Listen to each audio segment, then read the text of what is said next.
It's time to meet back up with Xiao. Let's head to Mount Outsong.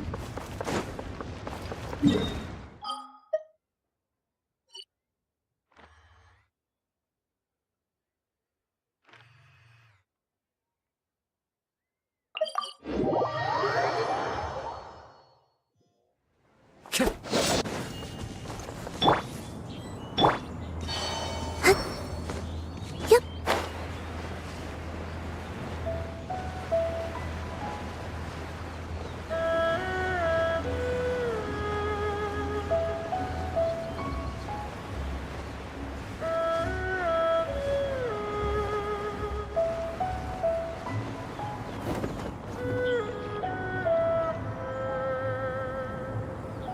Xiao! Cloud Retainer! Get a ping!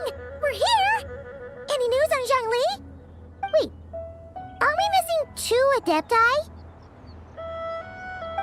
Well, Shenyun banned Mountain Shaper from Mount Outsong for 3 days. Oh, then what about Mooncarver? The scheme to plant mint in one's abode was one those 2 fools devised together? And when it comes to punishment, one does not discriminate. His banishment ends in 3 days as well. Wow, that's pretty harsh, Cloud Retainer. Let's get down to business. We have news of Rex Lapis. Huh? Isn't that... Yes, Rex Lapis's geopillar. It descended from on high this morning. He must have sent it for a reason, but it does not respond to our touch. So, what does it mean? Is he in trouble? Not necessarily. It could be a message only a specific person is... Traveler, you alone spoke to Rex. Oh, so it must be for the Traveler. Give it a try.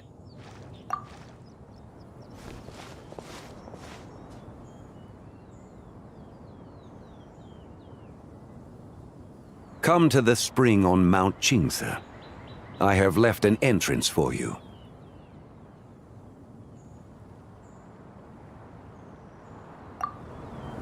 Well,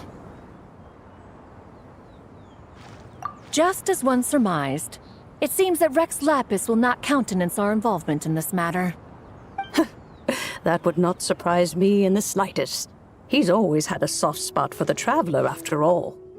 But be that as it may, we have served Rex Lapis for millennia now. In other words, I'm sure this has nothing to do with favoritism. He's probably just... that's right. So you mustn't let your guard down, even if Rex Lapis is by your side. All right, let's get going. We'll try not to keep you all waiting.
Keep your eyes peeled. He should be around here somewhere.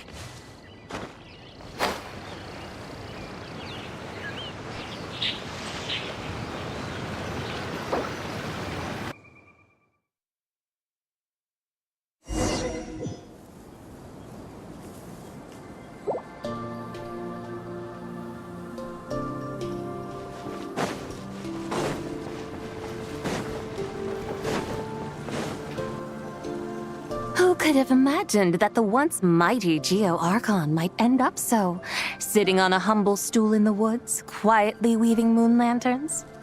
You really do look like an old man now. This is a Shao lantern, not a moon lantern. In ages past, when the gods waged war and the world was in turmoil, these lanterns were lit to guide fallen warriors back to their homes. Had you tarried in the mortal realm for but a little while longer, you might have become quite accustomed to them. Even so, it bears such a striking resemblance to the moon lanterns they used to offer up to the heavens. Could this truly be mere coincidence? Perhaps in some sense it is, yet in another, it isn't. For instance, who is to say that some of Langan's magnificent jade did not become part of the very foundations upon which Liyue Harbor now stands? It is conceivable that this ritual was transmitted in such a manner too. Now, let's not let ourselves get carried away. For all its splendor, do not forget that, in the end, even Langan could not escape its heaven-sent fate. Alas, it is just a pity that the little creatures of this world may never again lift their eyes to the moon, even should misfortune befall them. But you, Geolord, now that you rule this realm, why take the trouble, not to mention the risk, to visit one who bears such profound guilt as I? Are you not afraid that you might be sullied by the curse of time that was laid upon me? There is no risk to speak of. At least, not in comparison to that which you took when you defied the heavens all that time ago. As I have stated, time and again, it was not I who defied the heavens. Geo-Lord, the ancient affairs of Langan have nothing to do with me, for I am but one of her deadly selves, severed before her demise. My name is not Zebai, but Zichao. Surely you did not take us for one and the same solely on the basis that we may all assume the form of white horses? Sorry to break it to you, but you seem to have found yourself the wrong white horse. Anyway, do tell me, what urgent matter brings you here? Very well, then. I have come to ask for Zebai's shade. Oh? So, the Geo-Lord has set his sights upon Zebai's human soul. And what is it that you intend to do with it? The world outside is changing. With the new moon's birth, the confines of the Shadow Moon are gradually disintegrating. In other words, the heavenly soul is set to return. Consequently, strange phenomena have manifested within Langan's former domain, leading to the earthly soul's reappearance as well. The last of the trio, the human soul, is in your possession. Most intriguing. My intention is to gather all three together, so that an old friend may finally make her return. I must admit, it seems that some remarkable affairs are coming to pass in the outside world. Yet there is one thing you seem to have overlooked, Lord of Geo. Back in the day, it was you that freed me from that painting.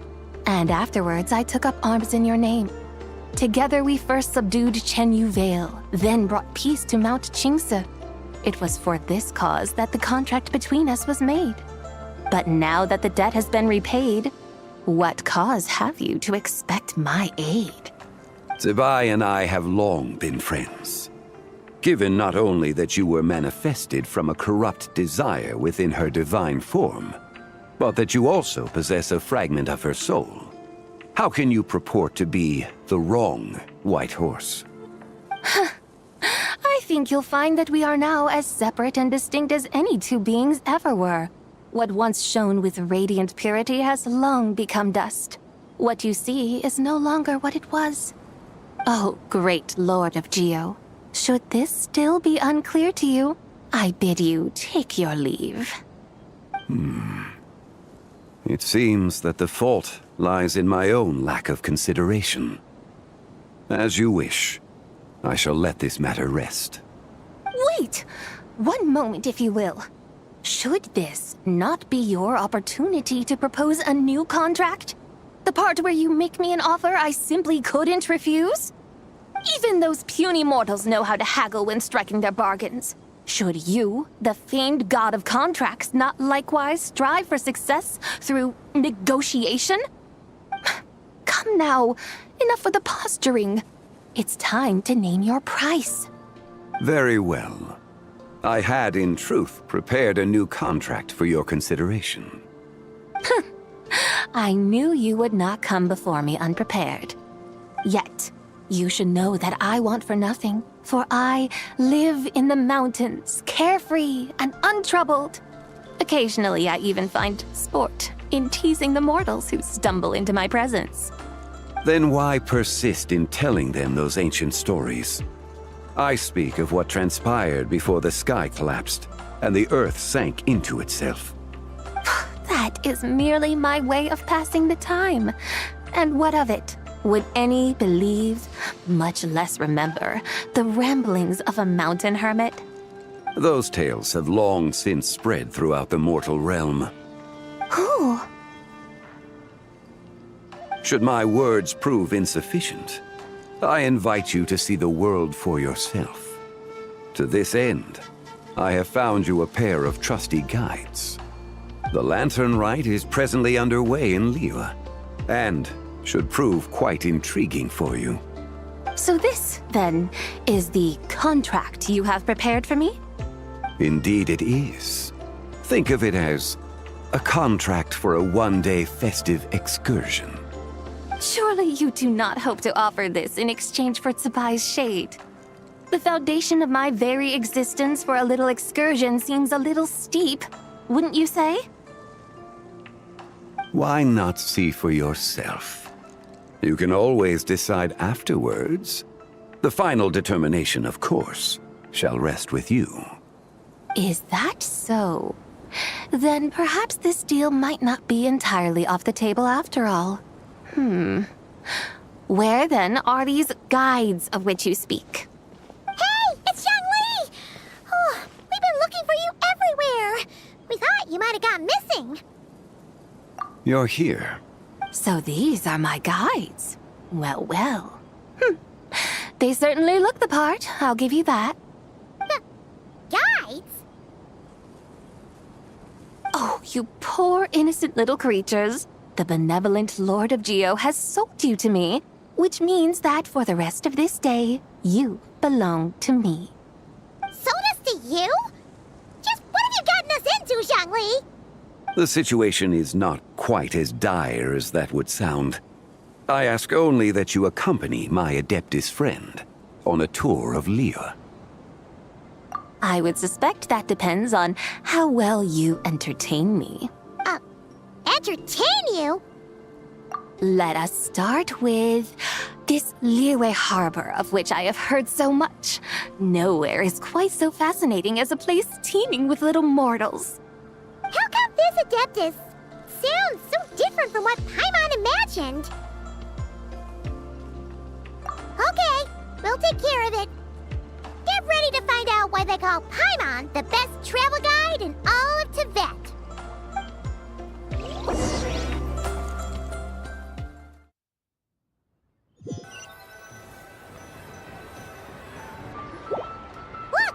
We've arrived at Liyue Harbor.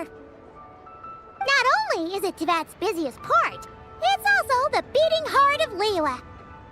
So, dear Madam Adeptus, where would you like to go first?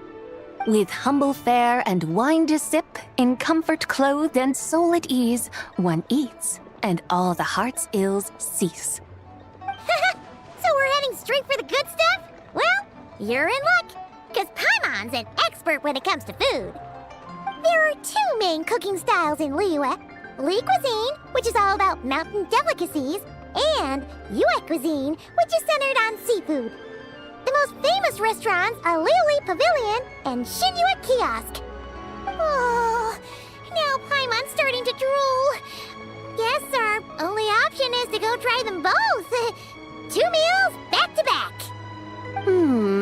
Both sound like excellent options to me. Are these the kind of establishments that most people might visit on a regular basis? Not exactly. Both Li cuisine and Yue cuisine are known for their pricey ingredients. Definitely not what you'd call the budget options. But don't you worry about that. Just think of it as Zhang Li's little treat.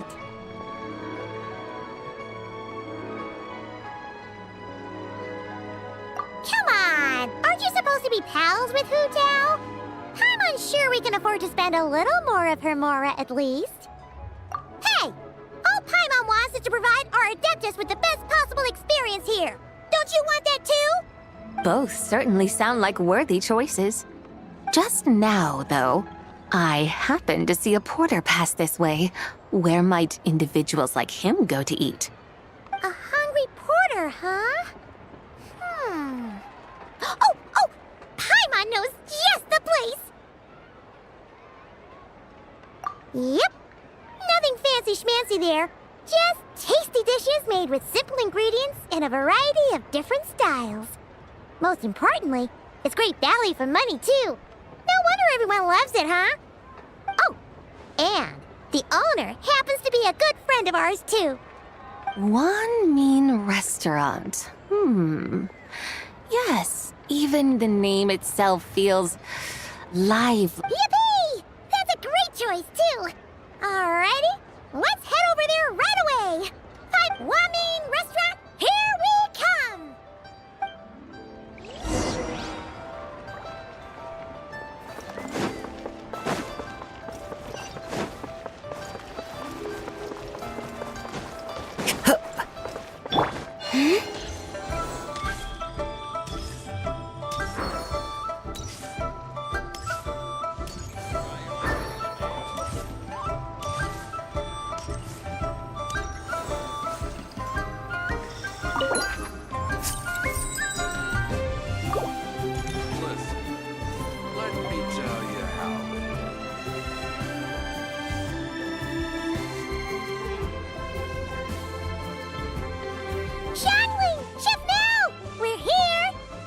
Oh, hello there.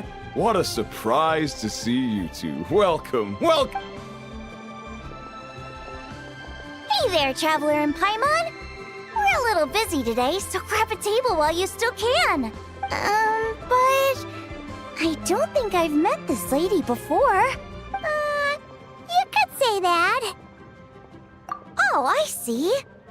Well, hey there. A friend of the Traveler's a friend of mine, too. Don't worry, we'll take good care of you. Just order whatever you want, it's on the house. By the way, I'm Zhangling. I cook here at Wanmin Restaurant. What's your name?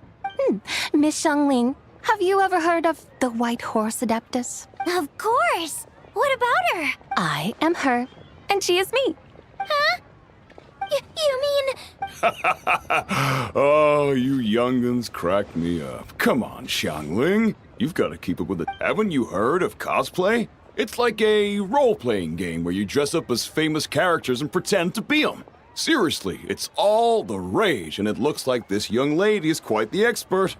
Your friends sure keep their fingers on the pulse, huh, Traveler? Wow, Dad.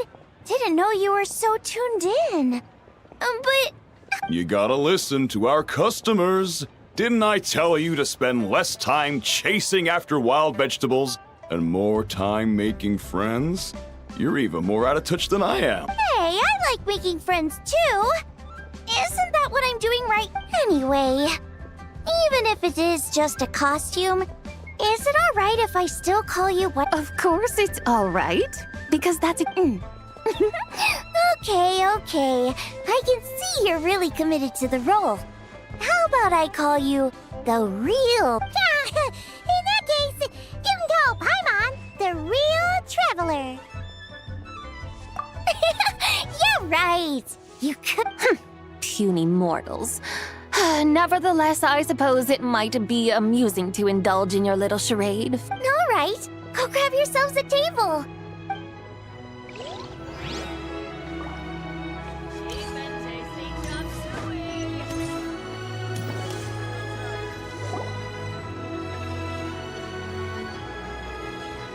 Hello.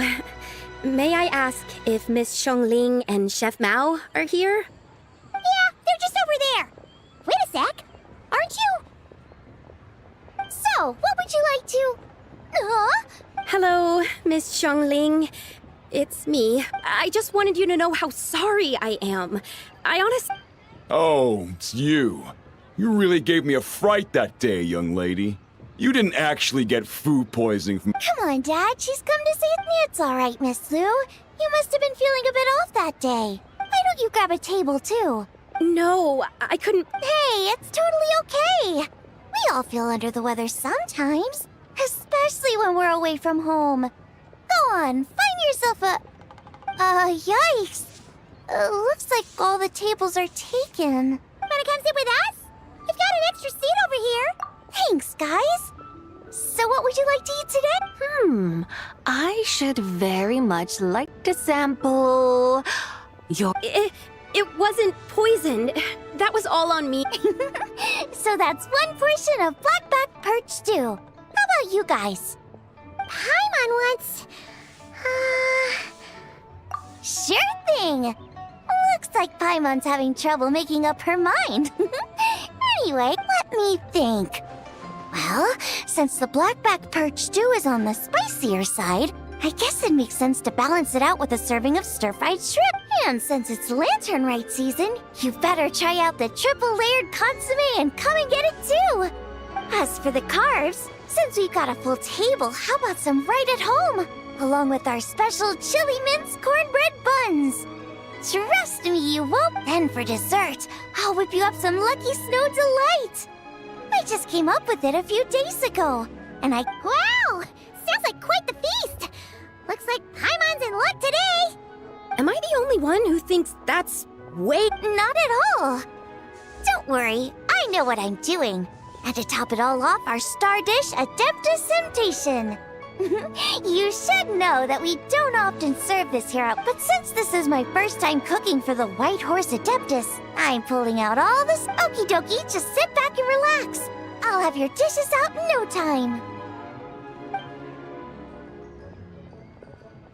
hold on. Did I just hear Miss Xiang? You did indeed. And you're looking right at. That's a joke, by the way. She's cosplaying. Oh, I see. Phew, almost believed you there. Tell me, little one, what business might. It's a long story. Basically, a while back, I took part in an archaeological dig over at the chasm. While we were there, we discovered a number of relics. Our findings show that they date back to the era of Long Gone, an ancient nation whose people are said to have been the ancestors of some of the modern-day inhabitants of Chenyu Vale. And why might such matters concern the White Horse? Because some of those relics not only seem to contain textual references to her, but even depictions of what she looked like. There have long been legends claiming that the White Horse Adeptus was a deity of that era, but there are plenty of other theories out there too. If I could just locate some more detailed records, I'm sure we'd be able to find out so much more. So you're into history? Well, to tell you the truth, I actually joined the archaeological team by sheer accident. But once I'd started down this path, I knew that Recently, though, things seem to have taken a turn for the worse. Still can't believe I caused such a mess, and even... Oh, so you're considering becoming a martial artist now instead? No, I mean, they weren't seriously hurt. It was just a few scratches, and they let it go after my mother compensated them. Either way, my career's pretty much over. And even though both the victim and the Ministry of Civil Affairs say they won't be pursuing the matter any further, my father says he's going to punish me according to our family... Family rule? Yeah, he's decided to ground me. I'll have to return to Chaoying Village after Lantern Rite, and goodness knows when I'll... Wow, that's harsh. Sounds like the kind of thing only rich, super traditional parents would... We're not exactly rich, though. All we own are a few tea fields in Chaoying Village and a guest house in Liyue Harbor. A guest house? It isn't Baiju Guest House by any chance? Yep, he's my grandfather. So, you've heard of the guest house? Small world, huh? Come to think of it, didn't Boss Lu mention something about hoping that the White Horse Adept... Sure, but Paimon's guessing this wasn't exactly what he had in mind. Little one, it sounds to me that your family is rather well off after all. What then drew you to archaeology? Why subject yourself to such unnecessary... Even if I stayed at home, there's no guarantee I'd lead a nice, easy life. Just look at my father. Recently, my grandfather put him in charge of the guest house, and he came up with a bunch of ideas right away, starting with changing its name. That didn't turn out well, though. My grandfather yelled at him for days, even calling him a bad son, and they still haven't let it go. Oh, Paimon thinks we might have heard about that too. Long story short, being dependent on others is never fun. You just end up being completely under their thumb. That's why I want to make it on my own out here, no matter how hard it is. After all, as the saying goes, to rise above others, one must endure the hardest of hardships. What's so You poor, innocent little creatures never fail to amuse me. To think you would endure all manner of hardships in your brief time on this mortal plane, and all that merely to... I would have thought that the wiser path would be to simply roam this world as I do. Huh? Tell me, what is it that you truly delight in? Archaeology? Martial arts? Tea planting? Or perhaps the keeping of a guest house? What I delight in? Yes! Surely there must be something you don't find quite so exhausting. Whatever delights you should not feel like a burden. But do things like that really exist? Of course! Take Miss Xiangling, for instance. I defy you to detect even a hint of hardship on her face when she wields her walking spatula. So, since it seems you are resolved to tread the rocky path, you should strive with all your might to pursue that which brings... You mean, like I suppose you might say that. Looks like the White Horse Adeptus is really getting into her role. I think I get what you mean then. Maybe Okay, everyone. Sorry to keep you waiting. Wow. It all smells so good. Oh, finally! I get to try that famous poisonous stew. Hey, didn't you hear what Shang said? It wasn't the stew. If anyone's to blame, it's that other you. What's up? How fiercely this mortal fare burns upon the tongue!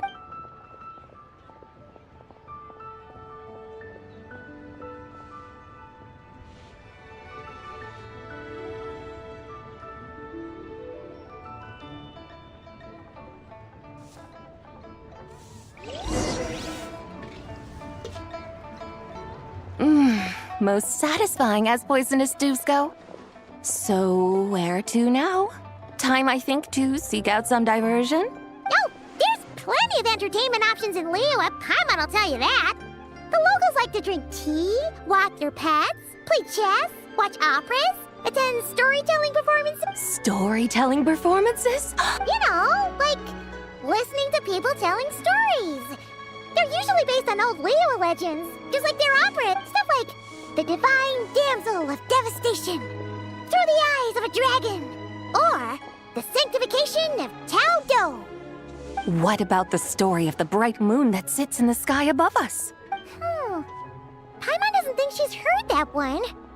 Still, the moon does come up quite a lot. It's even in the name itself. The yue in liyue actually means moon. Since we're on the subject, you like telling stories yourself, right? Why don't we go check it out? In that case, I'll have to try. Awesome! Let's go! Third round knockout, here we come! Liyue's really got a lot going for it.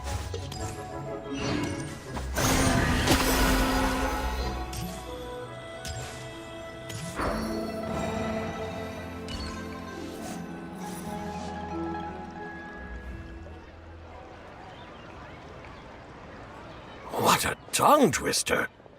I'd have made a complete fool of myself if I tried to say it on stage without practicing it first. Huh! Call yourself Iron Tongue, Tien. Wobbly Tongue, Tien, more like.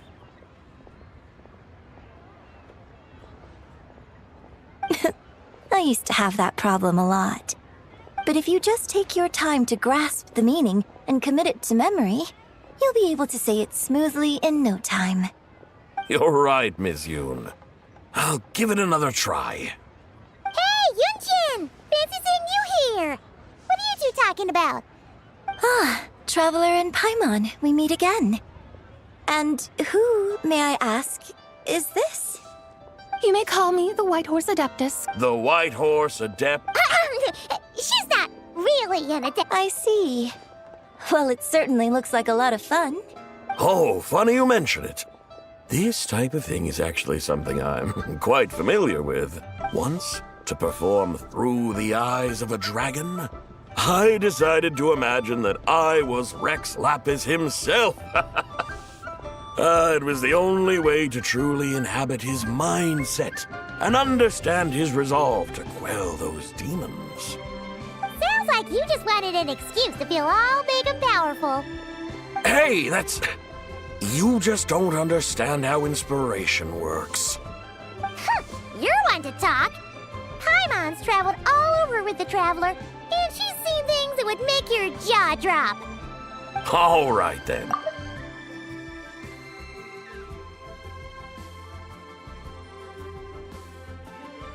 Poem. An ancient poem? Which one? Ha! See?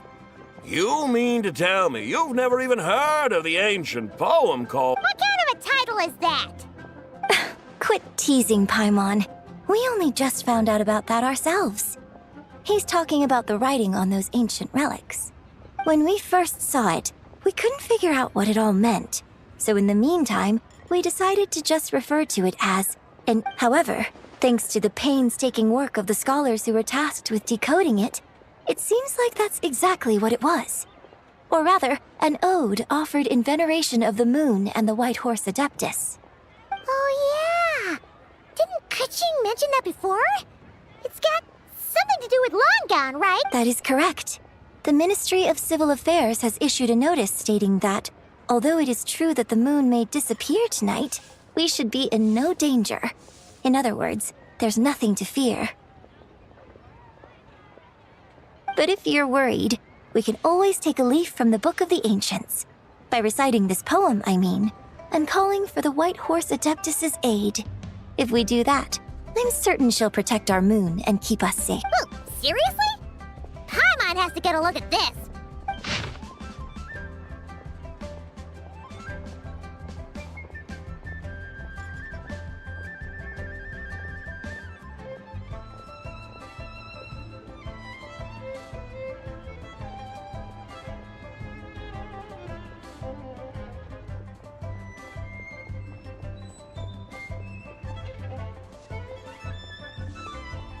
Under moon eternal, in radiant night, a maiden grants silk, soft and light?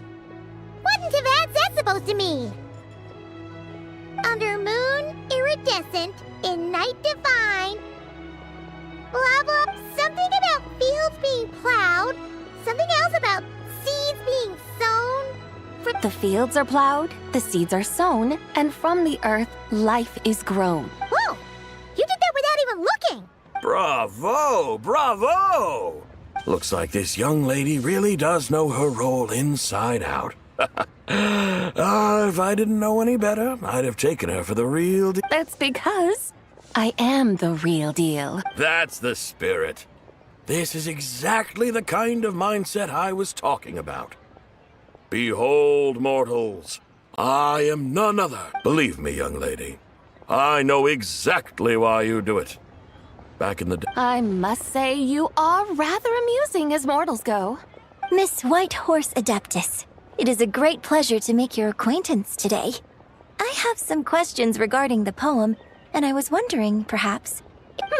You want me to explain the full meaning of its verse? Your guidance would be much appreciated. Fascinating. Tell me, do all the people of liyue still express such reverence for the ancient ways? Well, it's true that we hold a deep fondness for our history, but it is hardly our only pursuit. One of my good friends, for instance, is even more devoted to the modern Fontanian art of rock and roll. Exactly! And don't forget, great practitioners of the role-playing arts walk among us too. People like me and you, young lady. Yes. So rather than placing too much emphasis on our reverence for the ancient ways, it might be better to say that here in liyue, 100 passions bloom. I see. Then, I suppose it wouldn't do any harm for me to enlighten you. In truth, it is but a simple poem of blessings. Its meaning is this. As the eternal moon rises in the night sky, a maiden adorned with lustrous jade descends upon the earth. She blesses the kudzu vines and mulberry leaves so that they may be used to make coarse cloth that is nevertheless soft, light, and comfortable to wear. As the iridescent moon rises in the night sky, a maiden adorned with lustrous jade descends upon the earth. She blesses the kudzu vines and hemp so that they may be used to make fine, luxurious cloth. As the frost moon rises in the night sky, a maiden adorned with lustrous jade descends upon the earth. She blesses the mugwort and artemisia so that they may be perfect for divination. So she really did come down from the moon? She shows the people how to use the plow and spade to purge the land of weeds, till the soil, and heap up the earth to make it fertile. Then with the hoe, she teaches them to sow their grain, bestowing the promise of life upon every seed. She blesses the millet and the beans, ensuring that their stalks and vines stretch forth without end. She graces the wheat and the rice, so that their heavy heads are filled with plump, glistening grain. Sounds like she's a real pro at all this farming stuff. The fruits of the field are harvested and brewed into sacred wine for honored guests. This we reverently present to the divine maiden, with every ceremonial step flawlessly observed, so that she may witness the depth of our piety and respect.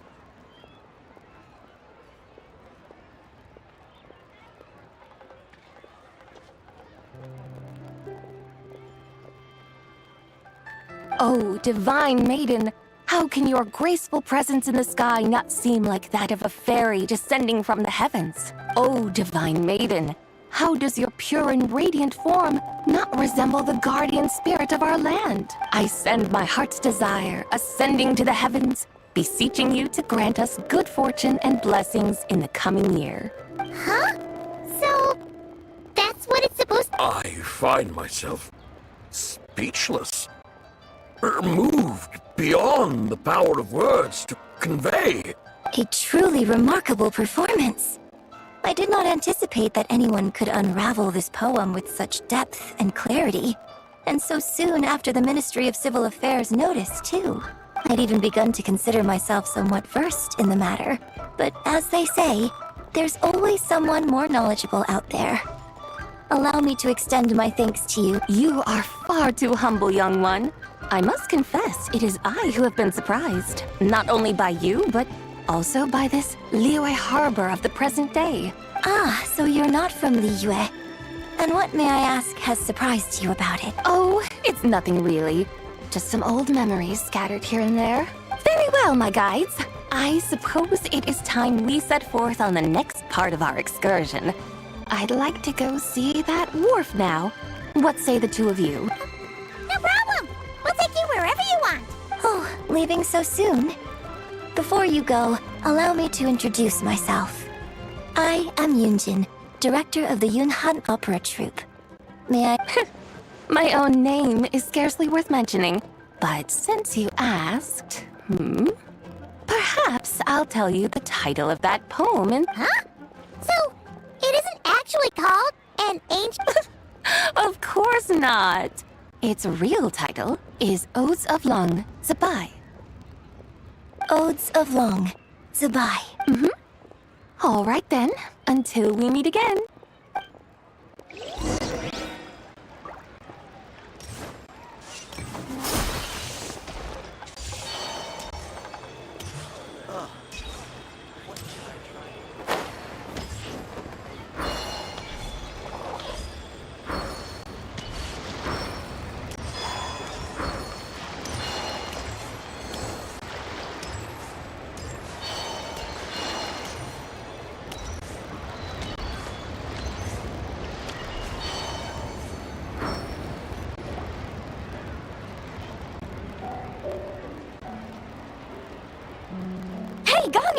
I almost forgot to mention.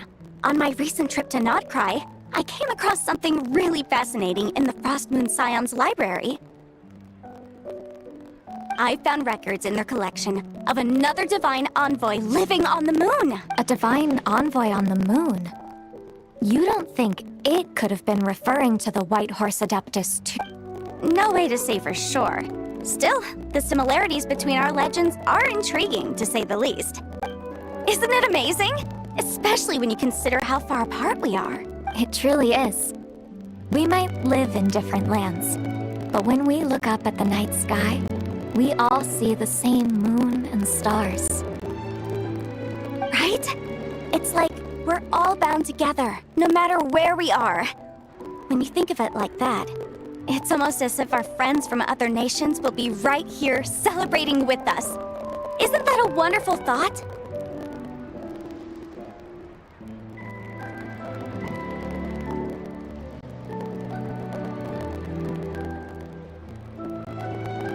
No wonder you were so excited to go see the giant lantern when you first got back.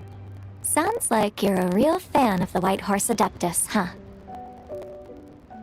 I guess you could say that. Just a pity she's so elusive. Even Granny's never met her, you know? Maybe she really is just a legend after all. Hey, Yensei and Ganyu! Trust Paimon. The White Horse Adeptus is as real can be. Huh? Oh, look! It's the Traveler and Paimon! Feels like I haven't seen you two in, like, forever. Happy Lantern Rite. It's so good to see you again. Hey, you two. Happy Lantern Rite. Did I hear you right just now, Paimon? Does that mean you've actually... She has indeed. And now, so have you. And why, who else? The White Horse Adept? Could you maybe stop start with something else next time? You're the White Horse Adeptus? That's right. Allow Paimon to introduce you to our new friend, Zachao.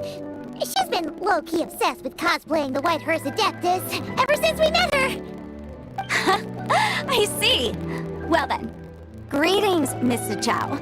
My name is Yanfei, and recently I've been low-key obsessed with learning everything I can about the White Horse Adeptus. I'm sure the two of you will get along like a house on fire. Oh, and by the way, I'm Ganyu. So, Miss Zachao, you must be here to see the giant lantern too, right? A horse-shaped Zhao lantern? Is that what I think it is? That's right!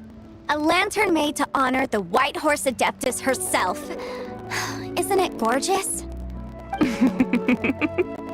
Huh? What are you laughing at? Both the lantern? What do you mean? This lantern truly is an artistic masterpiece. But tell me this, have any of you ever seen a horse? Come to think of it, Paimon can't remember ever actually seeing one herself. What about you, Traveler? This horse appears to be mid-trot, but it has adopted what is called a lateral gait, where the legs on one side of the body move together in unison. A rather rare sight indeed. Just now, I suddenly pictured myself, I mean, the White Horse Adeptus running the same way. Oh, really? I never knew that. Oh, come on! It's basically a giant piece of fan art! Who cares if it's different than the original? I was merely laughing at my own ignorance. I came here thinking that the White Horse Adeptus's tale had been long forgotten. Yet here I am, gazing upon a lantern made in her honor. Well, you couldn't have been more mistaken. There are so many tales about the White Horse Adeptus, I'm starting to lose count. Just off the top of... Just so you know, Yanfei, we've heard it all like a million. But there's one thing I can... Huh? You mean like a new chapter of her stories come to light? Mm-hmm. And I heard it from Ganyu just yesterday. Sure, no problem.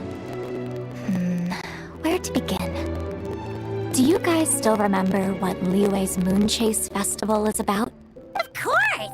It's a festival held in honor of, the Stove God! That's right. But it took a really long time for the Stove God Festival to become what it is today. In its earliest form, it was actually an adeptal ritual known as the Moon Chase Rite. Paimon remembers Madame Ping mentioning that before, but she never explained exactly what it was.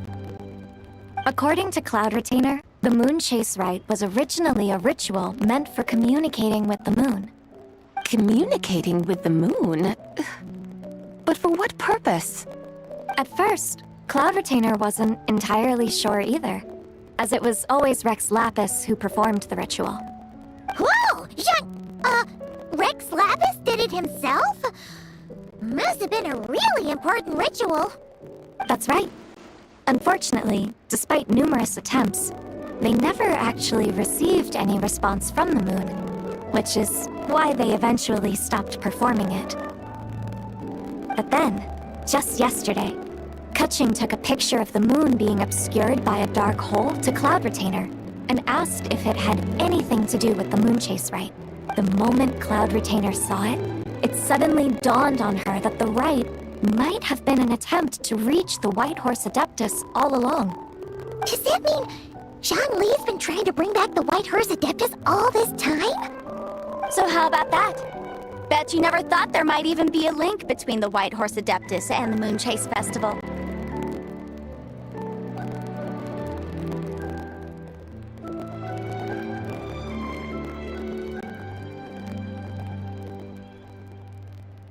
If Kutching hadn't taken that picture to Cloud Retainer, we would never have known any of this. This is probably what Kutching was referring to that day when she mentioned there were some ideas she wanted to follow up on.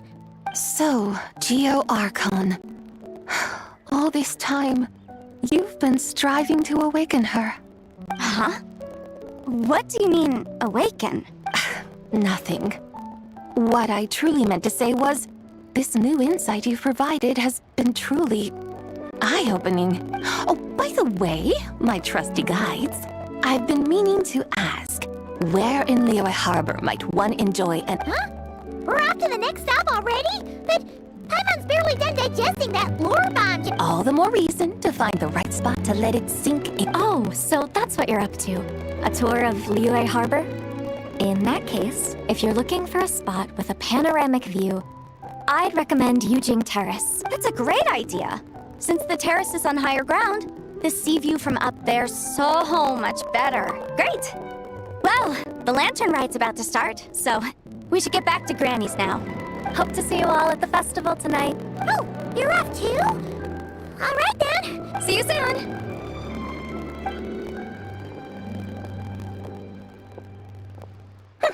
Very well, my guides. What are we waiting for? Okay, you're the boss. Eugene Terrace it is. After all, the customer's always right. Something else you needed to do? Oh, Paimon likes that idea. And what, may I ask, is a photo? It's this awesome invention that lets you record moments in the blink of an eye. Except, you've gotta try not to actually blink. Oh? What must I do in preparation then? Nothing.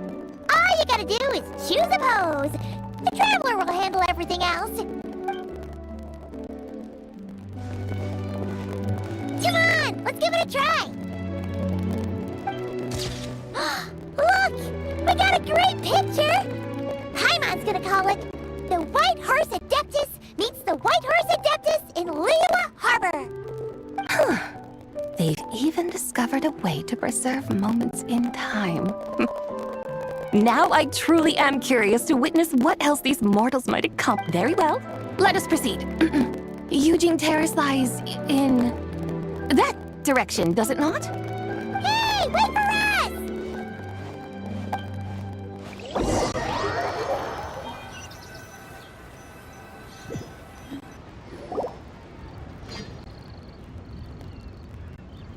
Truly a marvelous view if ever there was one.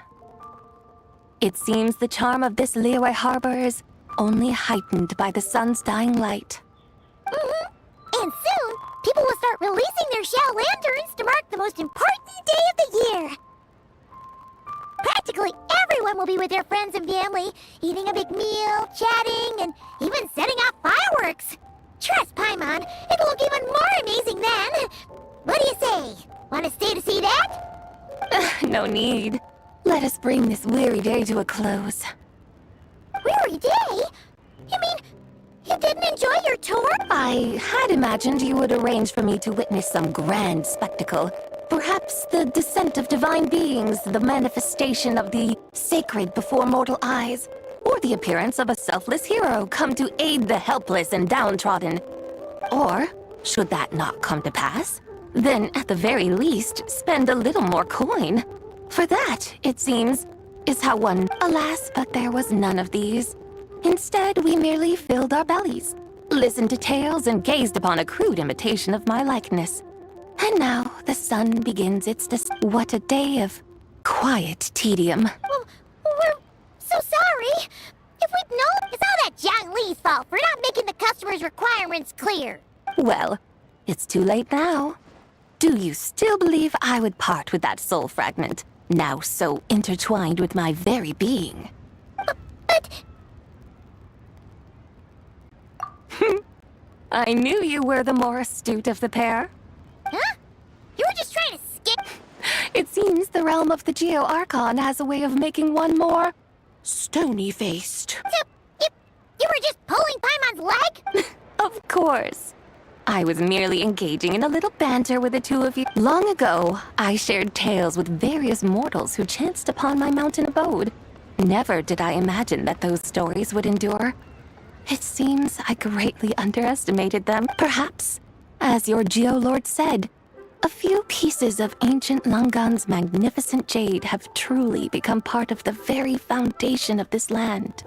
So, you've decided to help us? Again, that goes without saying. I made up my mind some time ago now.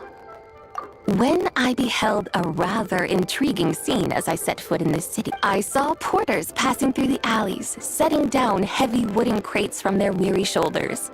Peddlers pushing carts as the kites and lanterns upon them rustled gently in the breeze.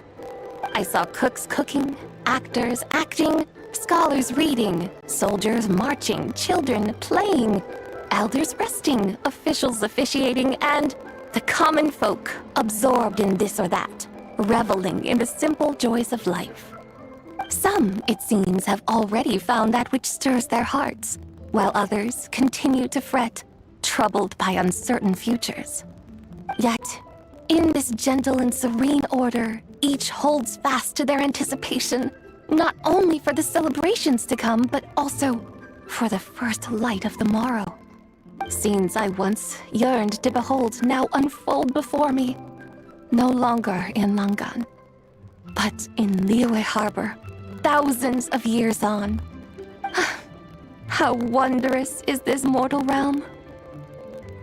Thank you, Whitehorse Adeptus! Thank you so... Adeptus, Adepti, perhaps the singular art in which we are truly proficient is that of sequestering ourselves within the high mountains. But once we leave our mountain refuge, we find ourselves drawn back to mortal weight. So, it is I who should offer my thanks to the two of you. Traveler, Paimon, you have made... Come now, and take what it is you need. You mean, like, right now? But don't you think we should wait for... That won't be necessary. All things shall meet again in their time, for the waters know no rest, and the flowers their appointed season. One need not fear that life is but a journey of goodbyes.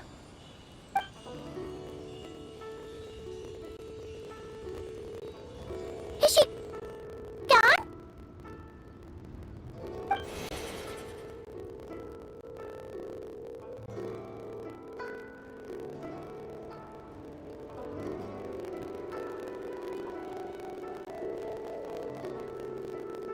Yes, she's gone. A deadly self is formed from the body's impure vapors, so naturally it cannot survive long in this world. Had it not been sustained by the remnant of Zibai's soul, it would have faded away a long time. Now that the remnant is gone, it has severed its ties to the mortal world. Chun-Li! When did you get here? A while ago. I would have thought you'd at least want to say goodbye. Though mountains endure, the ceaseless waters will, at last, wear away their sharp edges. Thus must I meet the marks wrought upon her by the ruler of time with great caution.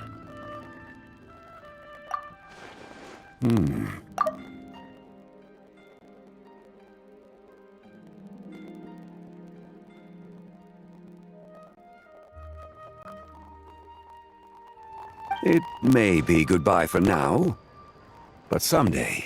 Really? And... Who can say for sure? Years and years from now, perhaps. Or maybe tonight. At the Lantern Rite. Are you saying that if the Whitehorse Adeptus were to be resurrected, she'd still have the memories of the three deadly selves? We will find out soon enough.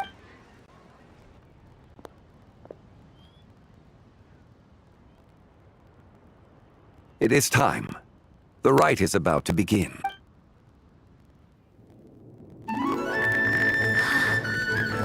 The rite is about to begin. Is the moon really gonna disappear? Got your lanterns ready, everyone? All set. Might be about time to put eyes to the sky. Wouldn't you say, Tianchuan? Look!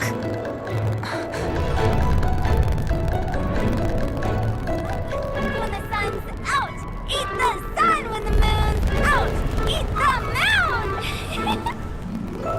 Whoa, is this the lunar eclipse? Under moon eternal, in radiant night, a maiden grants silk, soft and light. Under moon iridescent, in night divine, a maiden grants fiber, cloth so fine. Under moon of frost, in night so great, a cloud, the seeds are sown, and from the earth, life is grown. The seedlings stretch, the crops do rise, and all unfolds before our eyes. Fruits are gathered, sweet wine is poured. These gifts we offer to our Lord. Pure is heaven, so fair and bright, she shines as light in this dark night. And with her does this, wish take flight.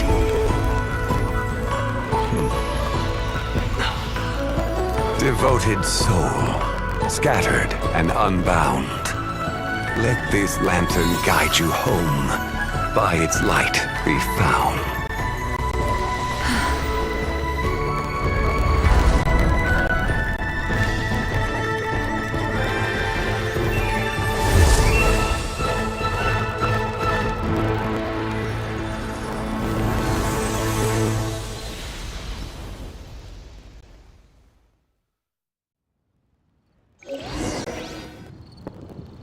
Did we do it? Do we finally get to meet the real White Horse Adeptus?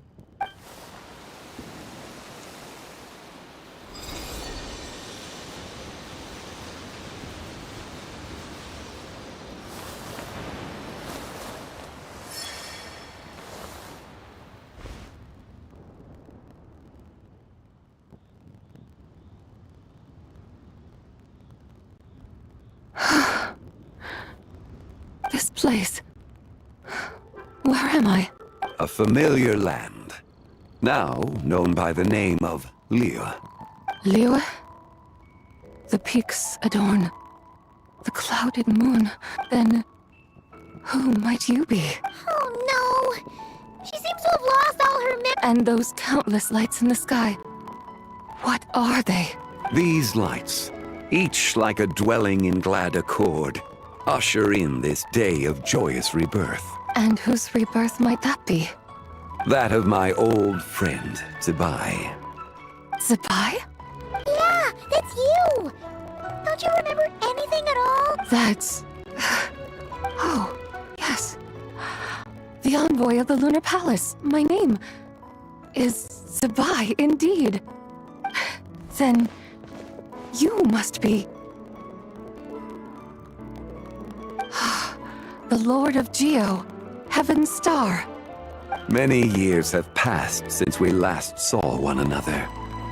Zibai, my friend. Welcome home. Home?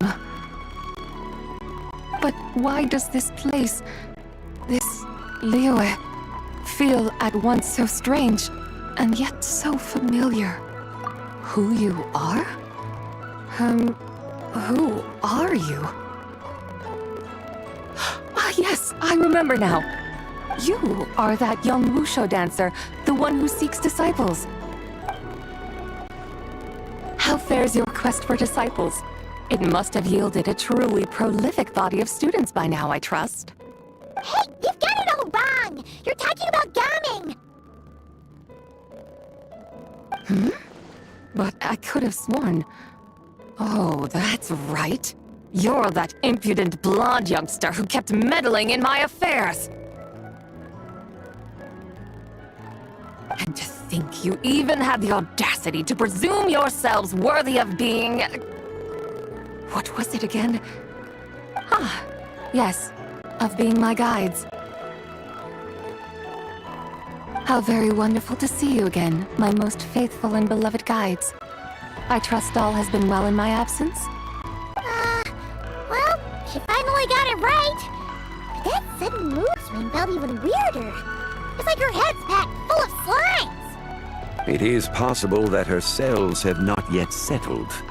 After all, they've only just been brought back together. It may be some time before she fully recovers. Huh? You mean, kinda like she's still half asleep?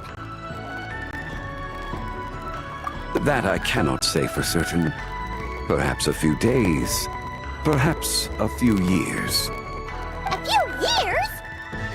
Mortal years are but a poor measure when divine beings tread the realm of dreams. Well, if you say so. Anyway, at least she's whole again, right? That already seems like a pretty good outcome to Paimon. Yes, there is little cause for worry. We need only wait and let time take its course. Say, what are those little creatures over there up to? Celebrating Lantern Rite, of course! And those lights up in the sky? Those are all Xiao lanterns. This year, each and every one of them carries a little wish inside. Lantern Rite. Then, may I join in too? Of course! Why else do you think we've been running around like headless chickens these past few days? Tell you what, Traveler, why don't we take the White Horse Adeptus out to celebrate? Who knows? Maybe seeing some familiar faces might help her find her feet? Hey, Zhangli! You've got some time on your hands now, right? Why don't you come along with us? By no means a bad idea, Paimon. Oh, and Sabai, before Paimon forgets, when we meet the others later, remember to wish them a happy Lantern Rite! Happy, Lantern Rite? Happy Lantern Rite! Yes! Happy Lantern Rite indeed. Well then, let's go!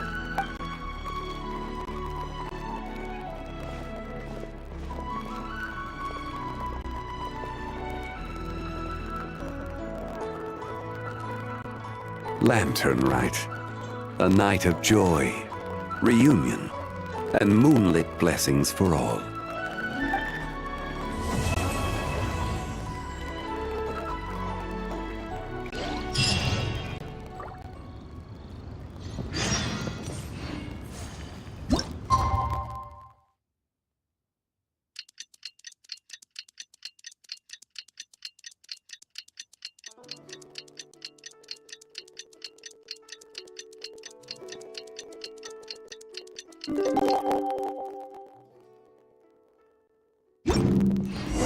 Paimon wonders how the White Horse Adeptus is getting along. Maybe we should check in on her? We can ask Zhangli where she is.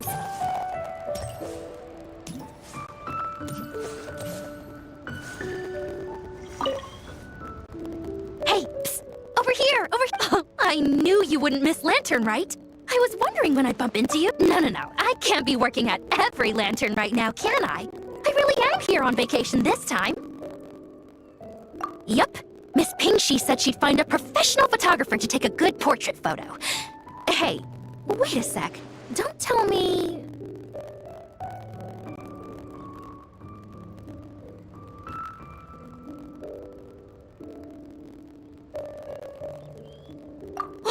It really is you! That's perfect then! So, ready to start? Alrighty! Can't take a picture without posing for the camera though.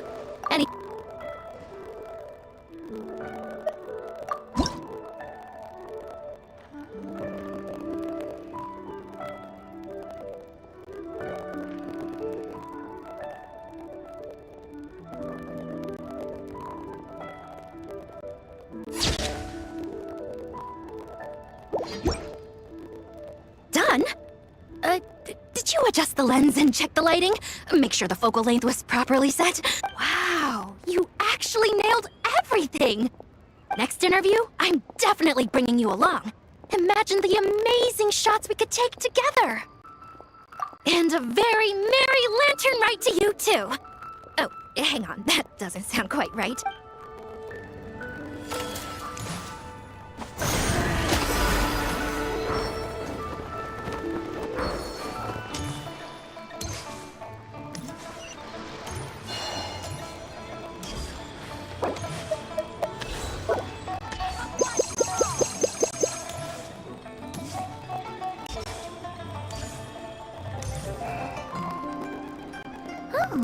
Looks like Zhangli hasn't stopped by for tea today. Hey, are you two looking for your friend? Try going up that way. Is Zhangli up there? No, but that young lady who was dressed up as the White Horse Adeptus the other day is. I just saw her head toward Wanmin Restaurant. I was wondering why she was eating alone. Oh, what luck! We were just on our way to find her. But I have no idea. I said hello, but she completely ignored me. She couldn't have forgotten who I am, right? I mean, we're... Maybe she's still half asleep, but her brain might be a little fuzzy. Oh, that makes sense. Her eyes were red. Oh, that doesn't sound good. You young people, staying up all night because you think you're invincible? Look at your friend. A word to your friend from someone who's older and wiser.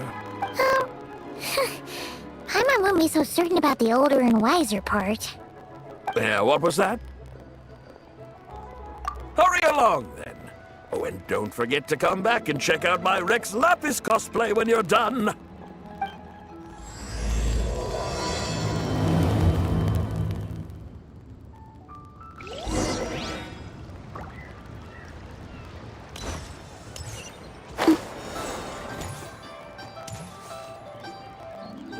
Where's the proprietor? Come out and see me at once! Xiangling and Chef Mao aren't here right now. What can I help you with? And who might you— My name is Shenhe. I work here at Wanmin Restaurant. Shenhe. Shenhe. Are you that crane adeptus who loves planting mint? It's been a few days. Have you improved your gardening skills? Did you manage to cover the slopes with mint? Mint? I don't know anything about mint. But I am familiar with Genshin and— Ha! Already casting mint from your mind. How can a practitioner of self-cultivation be so— I'm not sure I get what you mean. Are you delirious from hunger? Would you like something to eat? Shenhe! Whitehorse and Sabai! So this is where everyone— Traveler, Paimon. It's been a long time. Is this customer a friend of yours? Don't mind her, Shenhe. She's just a little cranky because, she didn't sleep. Look how red her eyes are. I see. In that case, Miss Zabai, I have a tonic here infused with Shinshin. It's cool and soothing when a— Stop right— Who are you two noisy— Hey! Have you forgotten about us already? Guides. Yes, I seem to recall something about some guides. Ah, yes, now I remember. What luck! I was just looking for someone to show me the way to Elong Wharf. Huh. Is she starting to come around? Someone requested my help in purchasing some tea leaves. I was informed they have discounted prices during the festival and that I shall— Tea leaves? This sounds like Zhang Li's doing. He sure knows how to get people running errands for him. Your friend Rex Zhongli initially requested the most expensive tea, but then a young lady in a hexagram hat mentioned he'd burned through the Wangsheng funeral parlor's yearly expenses at an exhibition a few days ago.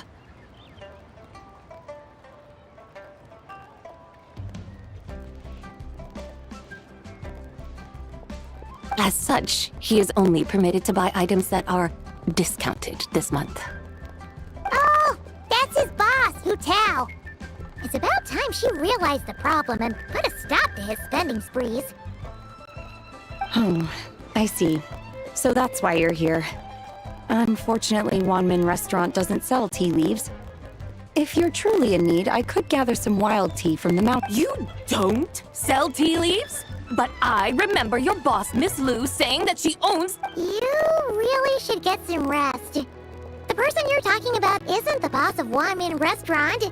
She's just like you. Is that so? Life really— What surprises? Your brain really is as gooey as a pack of slimes.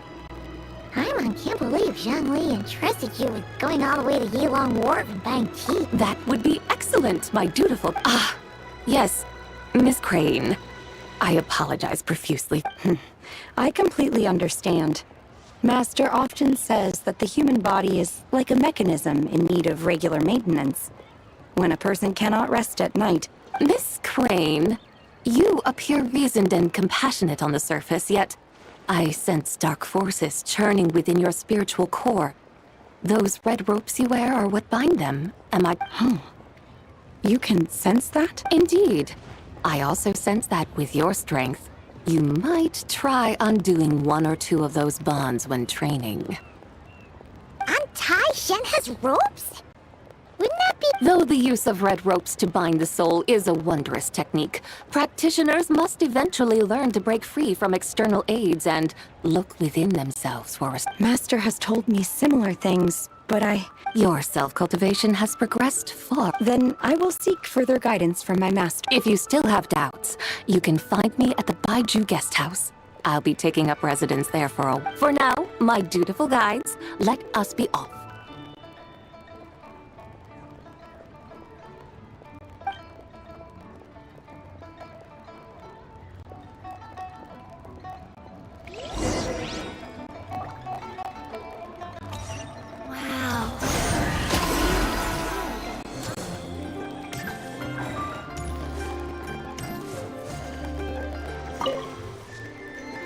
Liyue's got so much delicious food!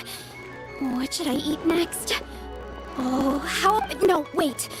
I need to take a picture for everyone back at the tribe first. Traveler? Oh, that's fantastic! Sure! I want to strike a cool pose. Any advice?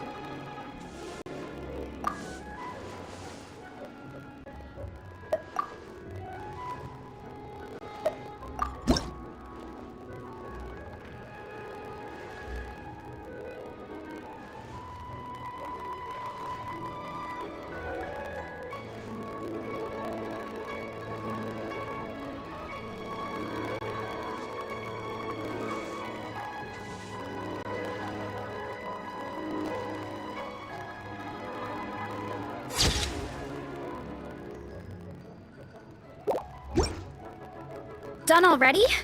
Oh, let me see. Whoa, told you they'd be good! Now, would it be the best spot in the orchard to hang it? Thanks!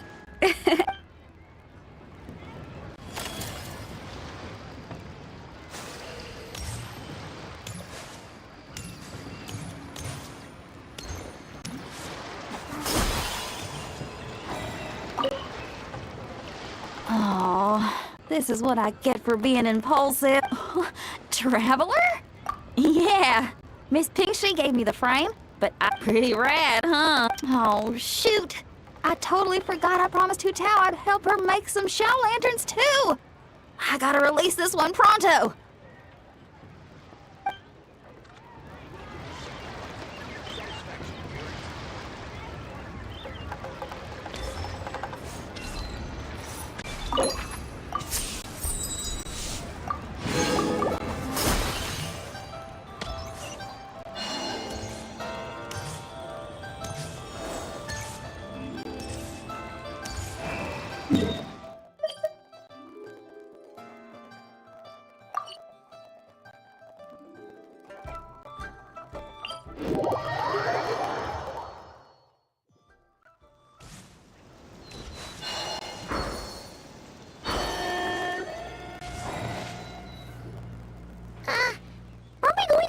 Wharf? How do we end up on this mountain? Is that small town over there not Elong Wharf? You're right! Except for the smell part.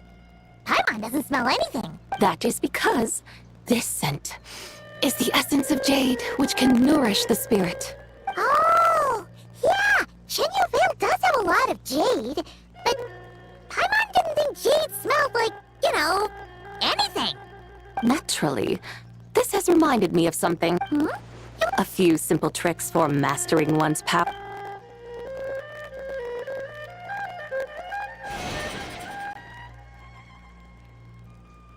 What is that thing?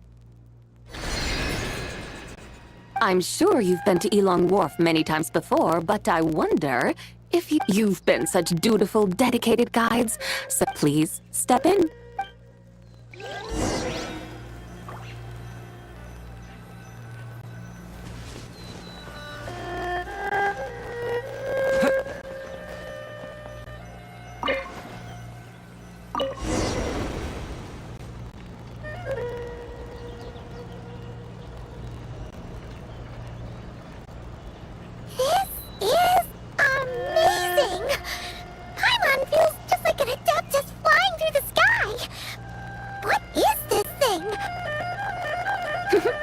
I created it from my memories of the chariot at the Lunar Palace. Many years have passed since I last laid eyes upon it, so there may be some discrepancies. Nonetheless, it is functionally much the same. A lunar chariot? Wow! Paimon never imagined she'd get to ride in one! So, Bai, does that mean you used to work on the moon? Work. That's an interesting way to phrase it, though I suppose you are correct. I was once an angel, a member of a race tasked with guiding humanity. Then, graced by serendipity, I became a moon envoy. Huh? What's a moon envoy? Some kind of super important angel? As you would understand it, a moon envoy is a job title. Any angel, or non-angel, can become a moon envoy. Does that mean you're not the only one? Of course not. Though my memories are still hazy, I vaguely remember some of my colleagues. There was one who liked to take on the form of an ibis. An ibis? Could it be... Can all moon envoys turn into animals? Does that mean Lama could take that job? She can turn into a deer, and moon chanters are some sort of Luna envoy anyway, right? Moon chanter? I have no idea what those are. Oh, okay then.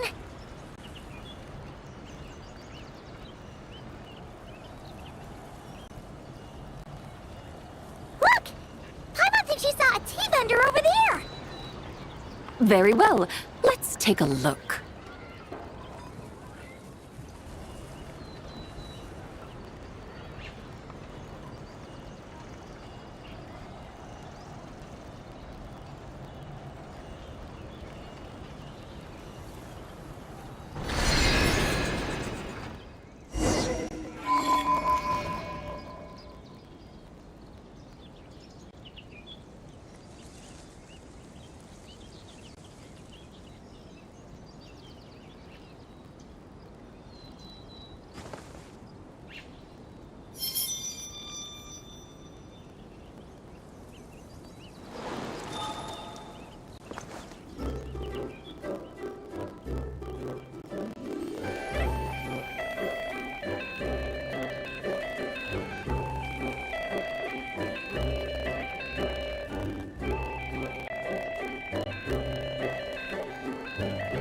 Wherever in this world I roam, I carry memories of my home.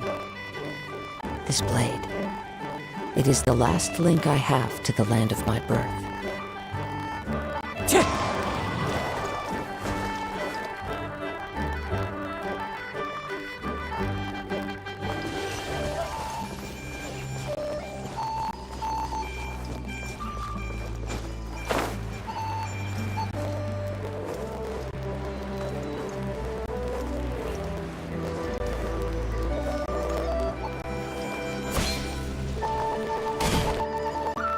Welcome, please have a look around. We only sell teas of the finest quality sourced directly from Chaoying Village. Right now we're offering a special discount for Lantern Rite. Look over there! Discounted tea!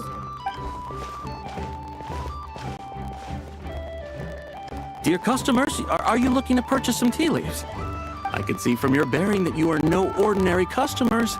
My humble shop has some exquisite teas that should satisfy your more refined tastes. We're not here for quality. We're looking for a discount. A discount? Well, that's a coincidence. Our Sungla tea is on sale right now. A special festive offer. Something about the name of that tea sounds familiar to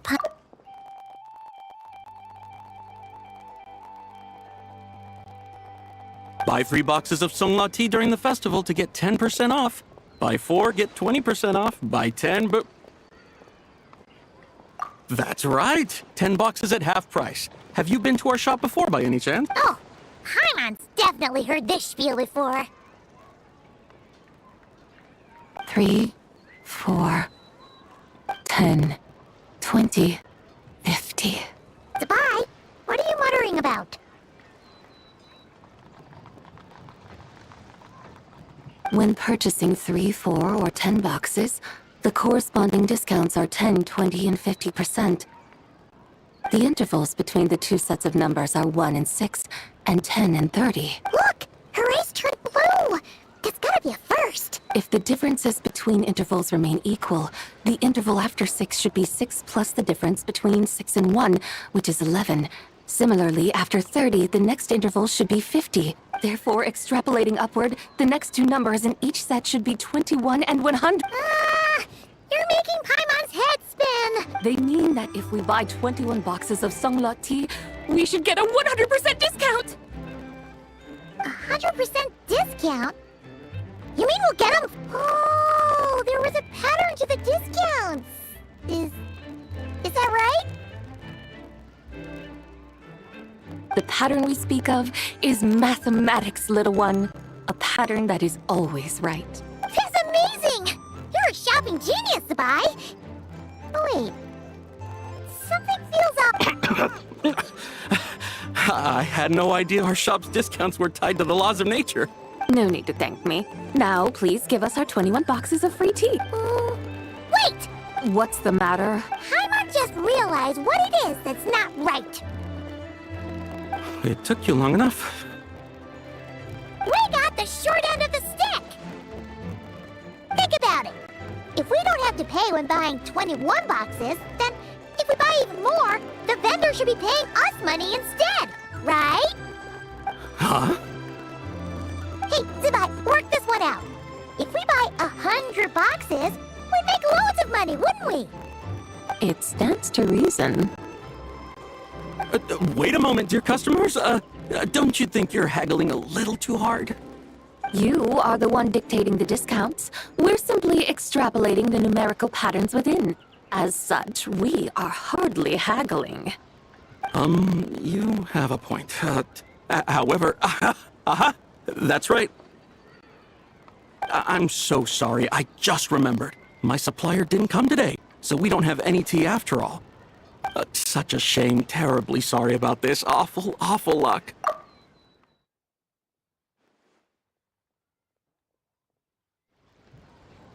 Where can we find your supplier? Well... Not to fret. We'll save you the effort and go straight to the source ourselves. Well, you see, dear client, the supplier's discount isn't as generous as ours. You won't be able to get the same... Huh? Does that mean they won't pay us for taking their tea? They might not even offer you 100%. How very unfortunate. Nevertheless, as the original supplier, they must offer some sort of discount. Besides, we're not looking to make money. We just want a good deal. Well, that's great. My suppliers are all tea farmers from Chaoying Village. You can go ask around the village, but please don't say I sent you. Do not worry. We appreciate your generosity. Referring customers to your business partners, even choosing to remain anonymous, the demeanor of a true gentleman indeed. Your business will surely prosper. I hope you're right. Then let us head to Chaoying Village. Do you know the way, my guides? Of course! Just follow us!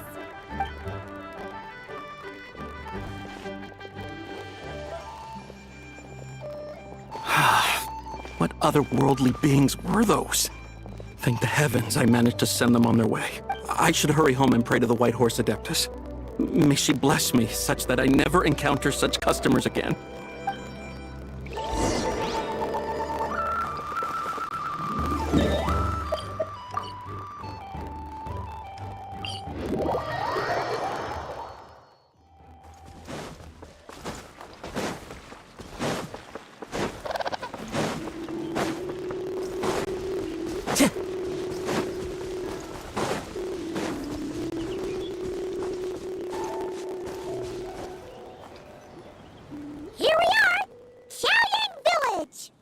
The mountains and waters are pristine.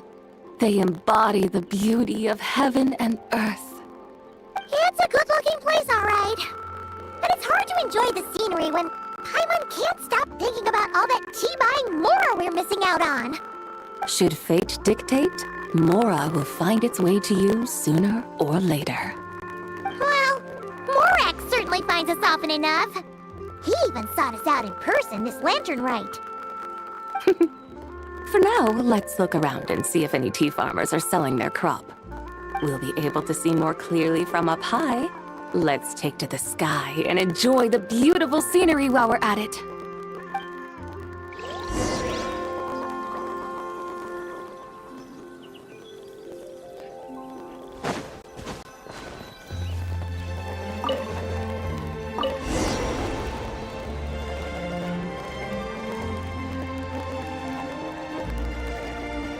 Wow!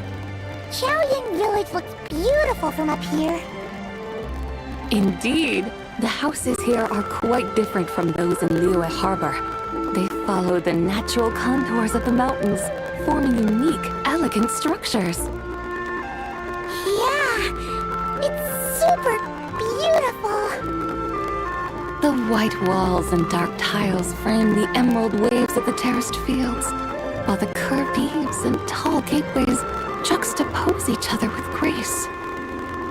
It's almost too beautiful to be true. The crowing of roosters and barking of dogs, the calls of farmers working the fields, a vibrant pastoral chorus overflowing with earthly vitality. Yeah, it's incredibly beautiful, huh? Have you studied the linguistic arts by some chance? Huh? Your vocabulary for beauty seems rather constrained. Paimon knows how to say pretty as well. I see. Now then, let's take a look around and see if we can find any farmers selling tea.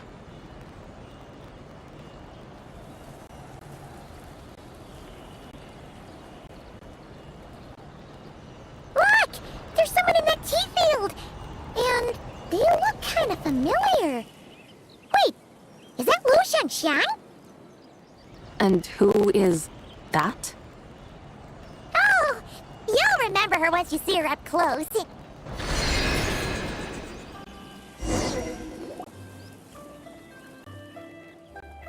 there, Lu Shanxiang! It really is... Huh?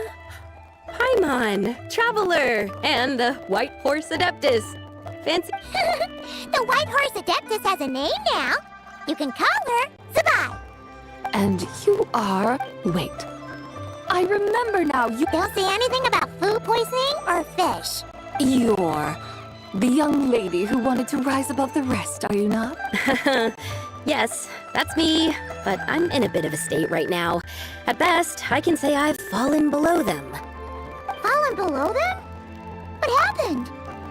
Like I said the last time we met, I'm being punished according to family rules.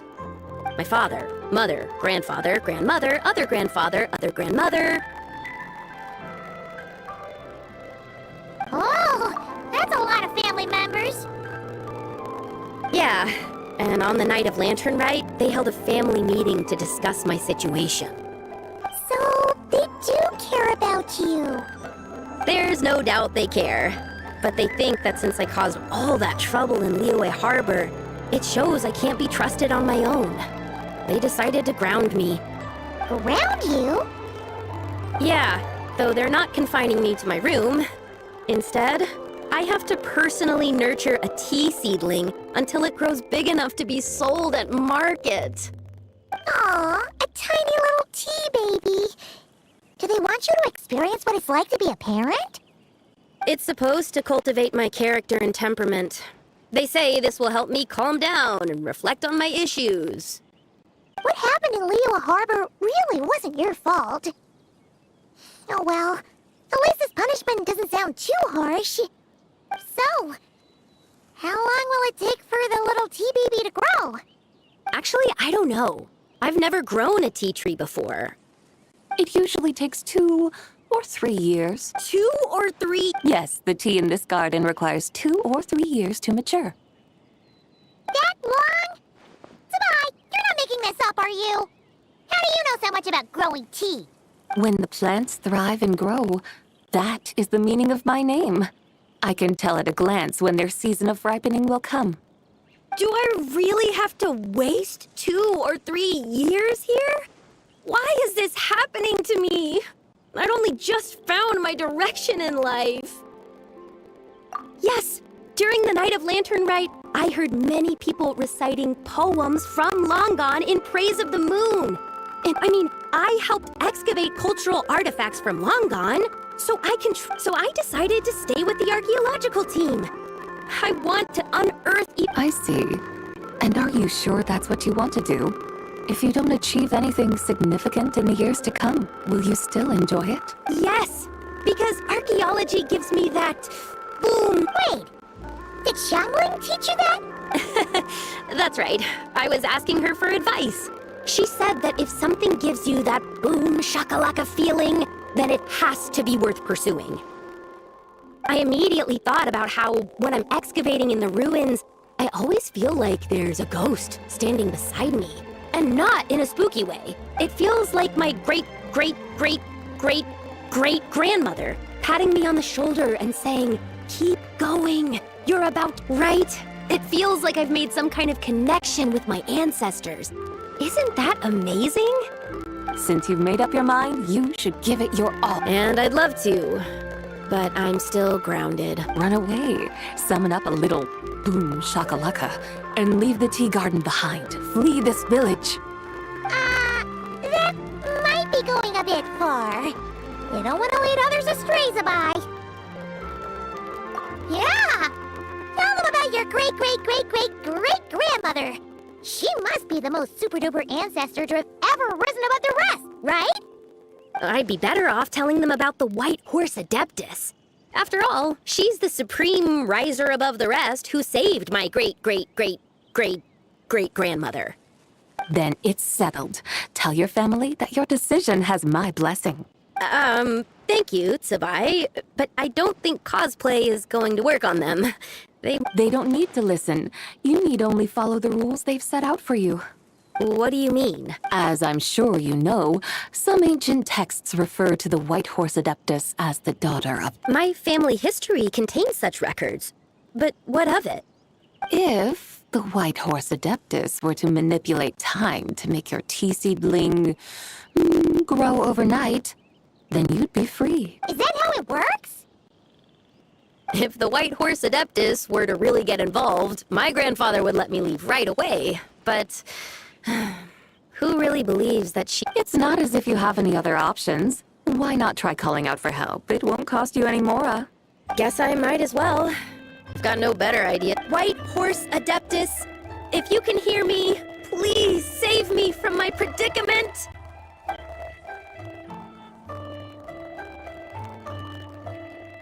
Ugh. Nothing happened. Perhaps the White Horse Adeptus has already heard your prayer. Why not come back here tomorrow and take a look? By then, the seedling you planted may well have grown into a thriving tea tree. Thank you, Tsubai, for trying to comfort me. I do feel better now, kinda. Can't you really do something with... Oh, it's getting late. Why don't you all stay at my house tonight? That sounds great! Let's get some sleep and then come back here tomorrow to see if our tea baby has grown.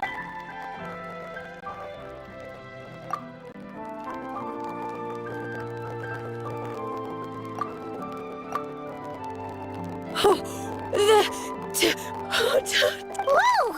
Your tea baby... Indeed, it has grown into a mature tea tree that can stand tall in the face of... It must be the work of the White Horse Adeptus. Your prayer must have moved her. Are you sure? Perhaps she heard your prayer and chose to answer the call. She once saved my great-great-great-great-great-grandmother. That's incredible! Your family must be... I guess so. I need to tell everyone the news right away. They'd better, since this is the will of the White Horse Adeptus. Go, and if you run into any more trouble, call out to the White Horse Adeptus. Thank you so much. Paimon really thought you were going to use Adeptal energy to make the tea baby grow, Zabai. When an Adeptus exerts effort, consuming their energy, is that not using Adeptal energy?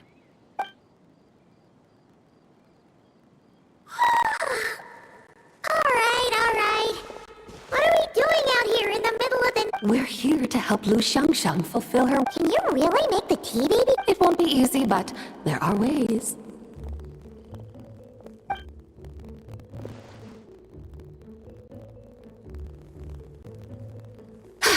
There, it's grown. Hey! You just transplanted a tea tree from over there! So, there's a mature tea tree here now, yes? Oh, yeah, but... And am I not the White Horse Adeptus? Well, yeah. Is this tea tree then not a manifestation of the White Horse Adeptus's will? You're not wrong. But again, there's something not quite right about this. Maybe this will become another mystical Adepti tale recorded in their family history. That would be marvelous. Paimon thinks so too. Hey, Traveler! Sabai seems to be doing much better now, don't you think?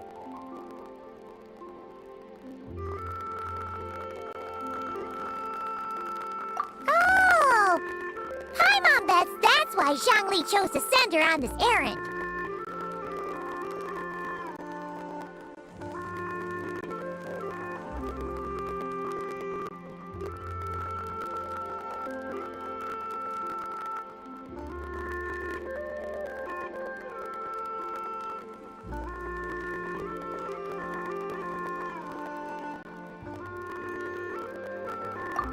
That's a great idea!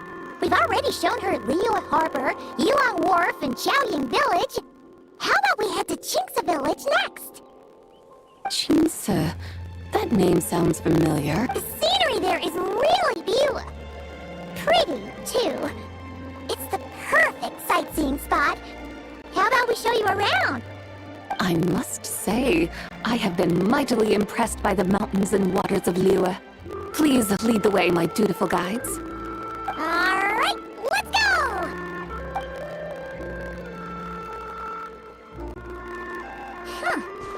Paimon can't help feeling like we've forgotten something. Pay it no mind. I've already forgotten more than you will ever know. Alright. If we forgot something, it can't have been that important. Qingce Village? Here we...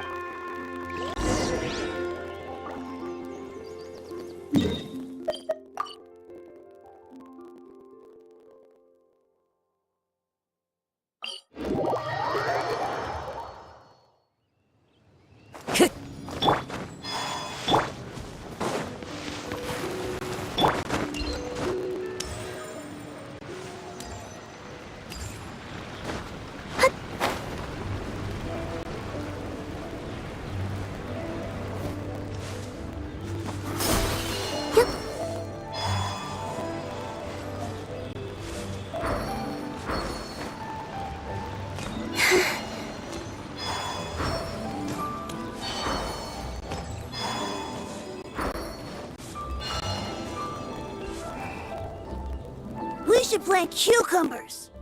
We should plant canola. We should plant cucumbers. They're easy to sow. We should plant canola. What are you arguing about, little ones?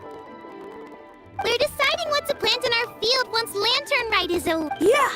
Dad gave us a small plot of land to grow our own crops. He said we can keep all the more we get from selling them. We should plant cucumbers, right? Dad plants cucumbers every year. We should plant canolas. We can press the seeds for oil. It smells good and sells for a good price. Ah, an agricultural debate. This should be easy to... Granny, are you a farmer? Could you tell us what to do?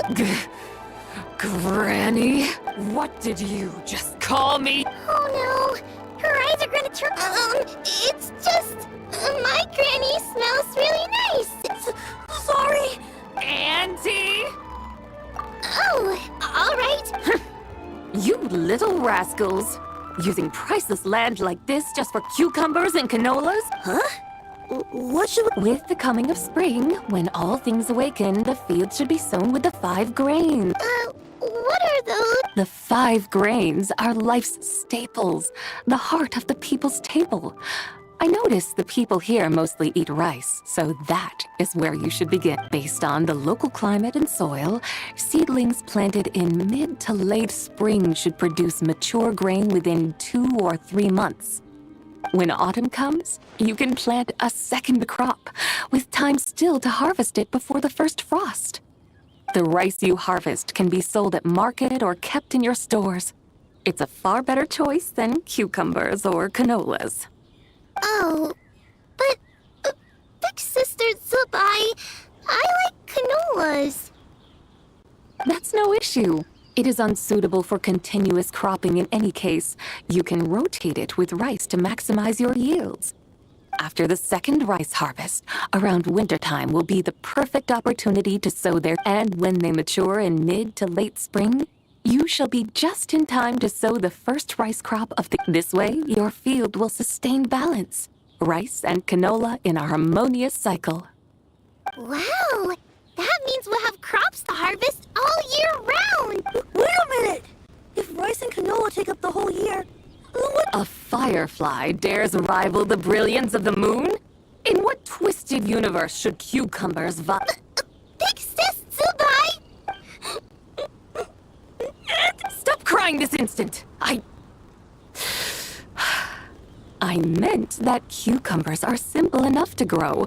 There's no need to devote a whole field to just find an empty corner of your yard, scatter some cucumber seeds in the earth, and before you know it, you'll have a thriving patch of cucumbers, delight in sunlight and moisture, but they suffer in cold weather. If you wish to plant them this early in the year, you should make sure they're protected from frost. Whoa. Are you really in that much of a rush? Well, thanks, Big Sis. Thanks, Big Sis Zubai. See you around! Paimon never imagined you'd know so much about farming. What's so strange about that? The people of Langan called me the god of soil and grain. Are the fields not made of soil? Is rice not one of the 5 grains? Huh, that's true. So, if the god of soil and grain is a farming god, that means the White Horse Adeptus must be a farming adeptus, right?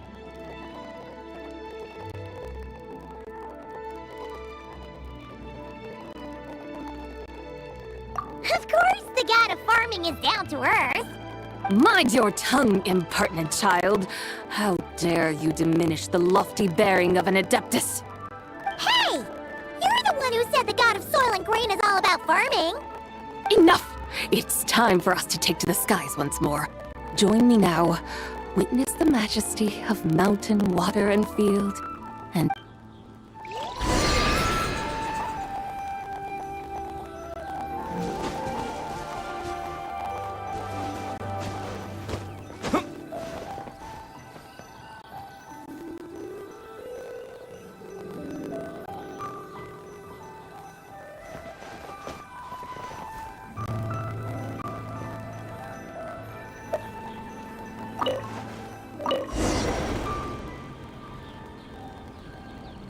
Wow! The terraces look so pretty from up here. The mountains tower like pagodas, the hills coiling at their feet like shells. Layers built upon layers, rising and falling in harmony. A truly unique and mesmerizing sight. Thinking about it, you have a special connection to this place, you know. A special connection? Yeah!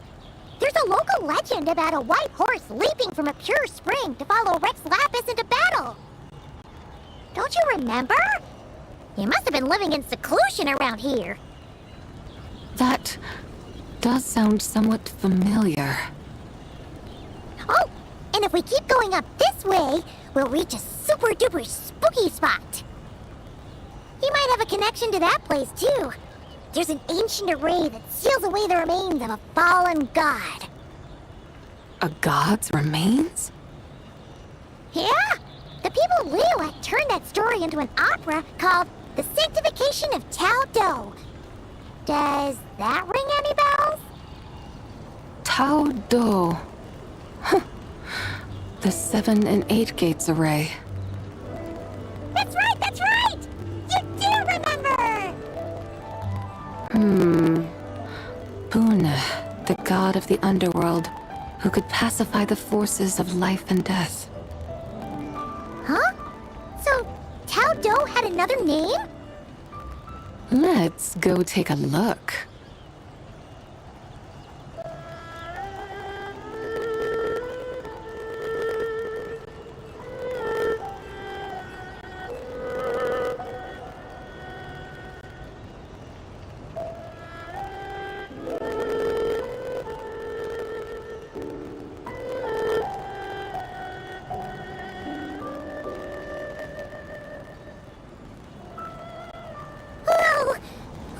time to Wulong Hill. The atmosphere just turned spooky. I can't help but feel there's something strange about this friend you haven't seen in ages. Huh? Paimon thought she heard someone's voice. Let's head down and check it out.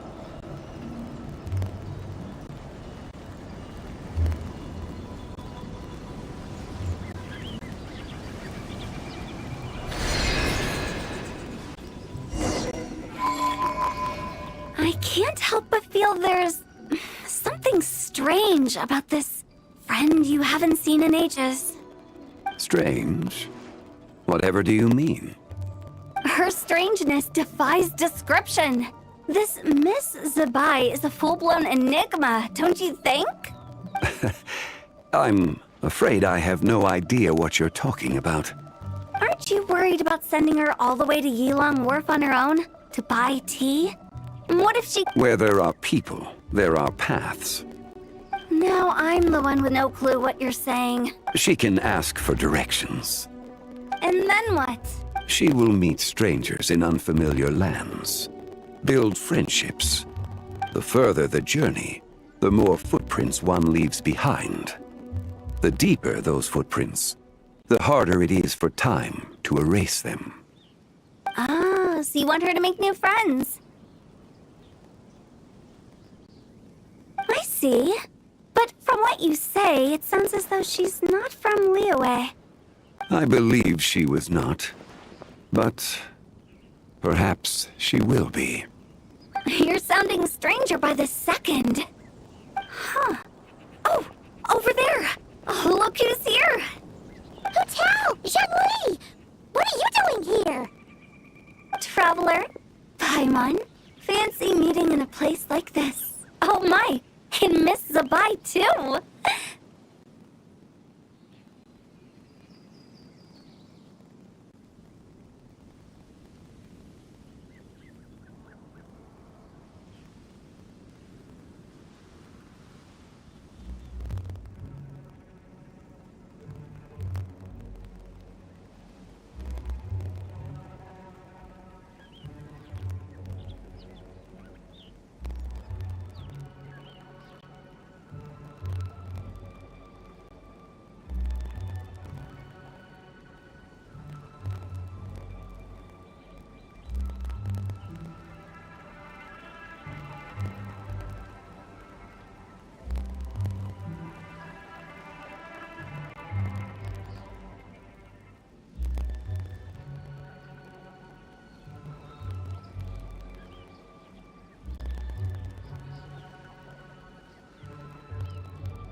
Sounds like fate. We were taking Sabai to buy some tea from Yulong Wharf. Xiangli sent her there, though she didn't even know the way, and... Oh, drat! We forgot the tea! Oh, Paimon knew we were forgetting something!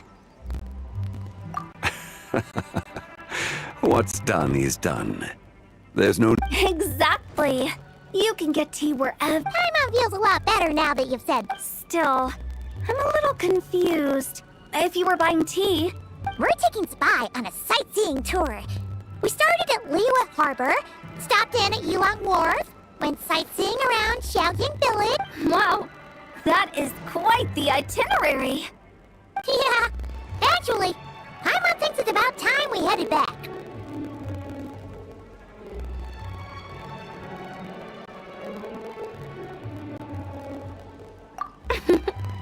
I'm ancestors. Wait, are you heir to the Wuwang kid? Oh, have you got all your memories back? Huh? Miss Sabai, you know about the Wangsheng feud. I happened to hear a storyteller expound on the sanctification of Taodo. Lots of people know that story, sure, but very few can discern my family. Well, Zhongli, unfortunately, there's no time to dally right now. That would be wonderful, Oh, and before we go, you've been traipsing around all day. I suggest don't mention it. All right, we'll take our leave now. Hotel's so thoughtful. What up, Sabai? You can see the whole of Dihor Marsh from up there. The view's amazing. Plus, you can sample Smiley Yin-Xiao's cooking. Wangshu, an intriguing name. Awesome! Let's go!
Time to go. Is that towering structure Wangshu Inn? Sure is. We can take the lift up from over... Always walking the path long trodden. Does retracing others' footsteps not tire you? Come on, get in.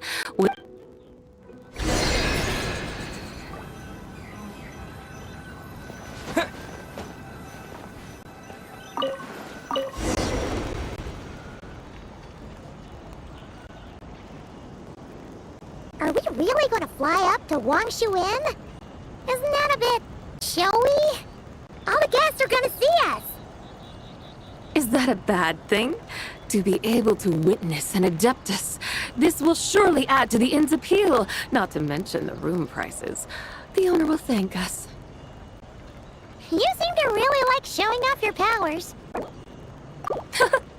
This inn's architecture is incredible, and the surrounding countryside radiates a picturesque charm. No wonder the new proprietor of the Baiju guest house thinks he can't compete and has decided to change his own establishment's name. The new proprietor? Ah, you mean Lu Shengsheng's dad. So you know about that, too. Personally, Paimon thinks it should go with something like Rex's Rest. That's a a contender's name if Paimon's ever heard one. A fitting name indeed. So you think the guest house should change its name too? Paimon kinda thought you'd say something like, "Such sacrosanct traditions must never change." Time flows ever onward. Why should the rules of yesterday be carried forward into the world of tomorrow? The people of today should determine what is to be kept. Huh. You're not as old-fashioned and stuffy as Paimon thought. The years ebb and flow, seas recede to reveal fields. In the vastness of time, I am but a wild horse in a boundless sea of dust. Even Rex Lapis, having waded through the waters of the river of time, is not quite the same as before.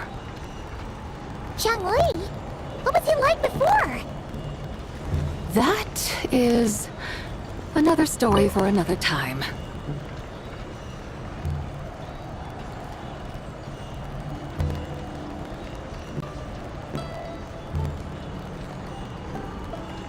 We have arrived.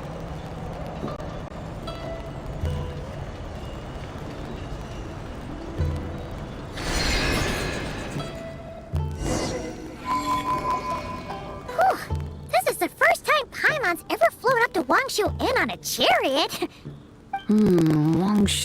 Wangshu. Like moon lanterns and shell lanterns. Huh? What's a coincidence? Do you not know what Wangshu means? Not bad.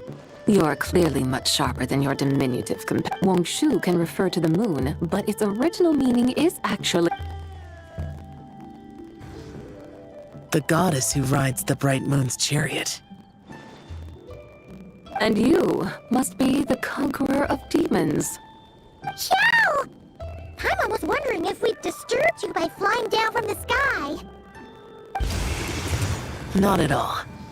I sensed an unusual presence long before you arrived, though I didn't expect it to be you in a flying chariot. Ah, a witness at last. I was starting to think we should fly a bit lower. 'Twould be awfully dull if no one ends up marveling at my lofty bearing. No need. This is already showy enough. I'm not one to do good from the shadows, as Rex Lapis is wont to do. Then you must be...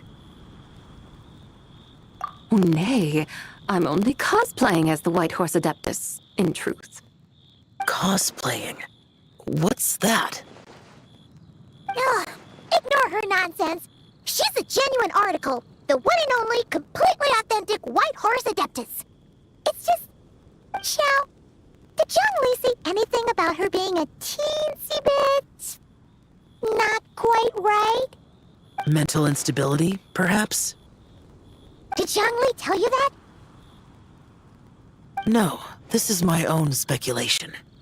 Well, you've pretty much hit the nail on the head. It's like her brain's filled with a bunch of slimes right now. All gloopy and messy. There's a hot-tempered pyro slime, a math-obsessed hydro slime, and a mischievous little animo slime. But don't tell her Paimon said that, or she'll come and tell us all off. You white-haired rascal! Do you think I can't hear you? Uh-oh! We're in for it now! White Horse Adeptus. You must be wary. Oh, yes! You must be hungry, right, Sabai? Help me get some food. Oh, the ship.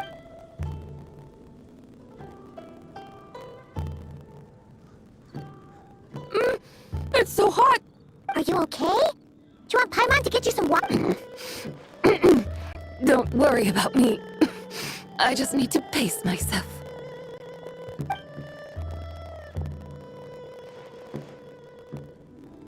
So, regarding your friend and her condition, does even the Lord of... Xiangli said we should wait and she'll get better on her own. But who knows how long that's gonna take. Is that why her personalities change so easily? Paimon thinks that has something to do with her 3 deadly selves. Xiangli told us that the deadly selves are impure, affecting living things that get too close. The White Horse Adeptus's remnant spirit was attached to the deadly selves for a long time.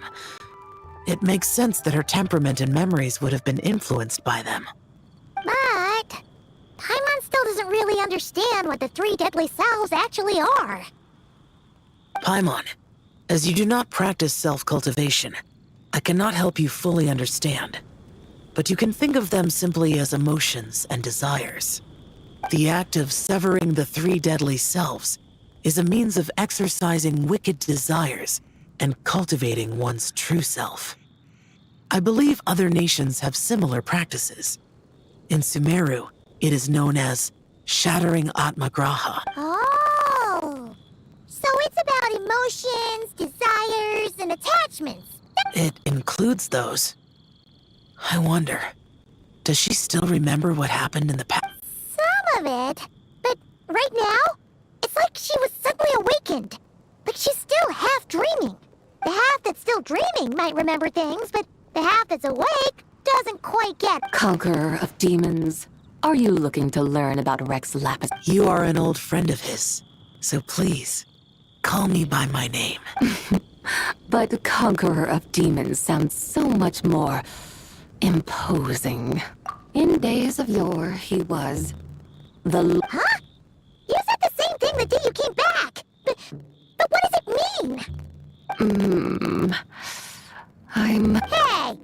Did you really forget? Or are you just pretending so you don't... Why not ask Rex Lapis himself? Whether I've forgotten might be up for debate, but I am certain he remembers. He must have his reasons for not raising the past, and you likely have similar concerns. I shouldn't... An answer that suits your style, General Elatis. Now that we're on the subject, though, I suddenly remembered something. Which is? In the distant past, there was a feast, which I attended. I faintly recall the Lord of... Oh! Among the dishes served, there was one that could be found in every household throughout Langan at the start of spring. A dish called... I suddenly remembered the recipe for this dish. Is that it? Yes! Since it's Lantern Rite here in liyue, why don't I make some for you to try? That sounds... Wow! It might not have been the story Paimon was hoping for, but... The spring breeze stirs. Now is the perfect time to savor this dish. My dutiful guides have gone to great trouble to show me around liyue, and even the Conqueror of Demons has graced us with his presence. I feel deeply honored. This flavor of spring is my way of expressing my gratitude. There's no need for such grand words. What's this? Hey! It's that broken jade token from the antiques exhibition! Indeed. This was once an adeptal treasure of mine. Oh, that's a shame. Can't we fix it? This is the way of the world. Once jade is broken, it can never be made whole. Then, what about forging a new one? That is a good point. That it has ended up in your hands must be a message from fate. I could try to craft it into a little trinket for you. One that might prove useful on your journey. Ooh! What sort of trinket? It's just a passing thought, one that will require the right opportunity. Now that we've had our fill, we should get some rest. Tomorrow we return to liyue Harbor, where I'll have need of your guidance once more.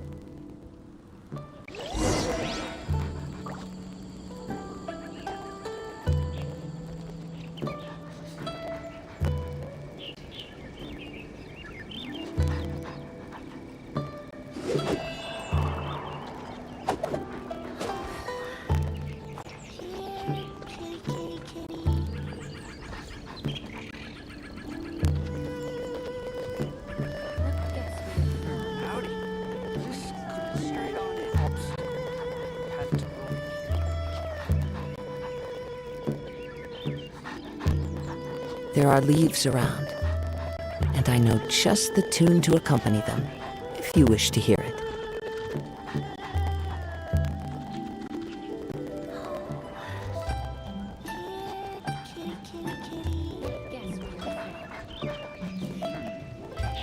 This could be an obstacle. Howdy. Straight on in.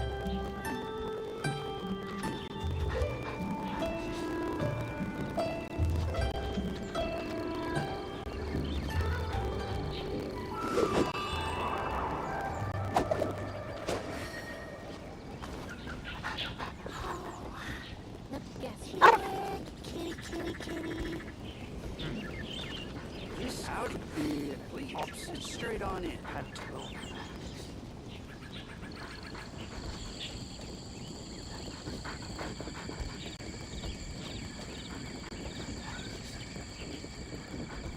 This scenery is wonderful.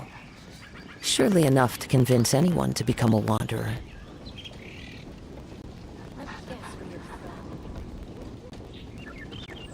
Howdy. Please, straight on in.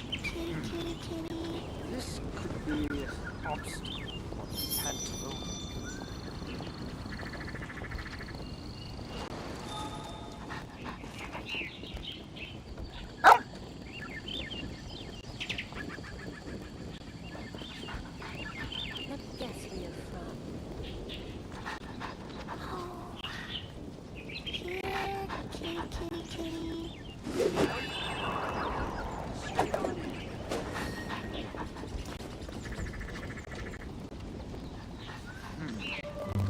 This could be an obstacle for Pantaloon.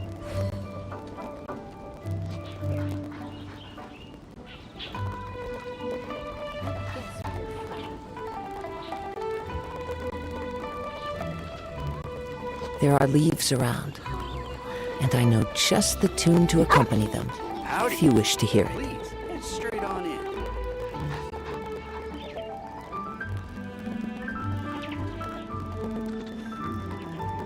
This could be an obstacle for Pantaloon.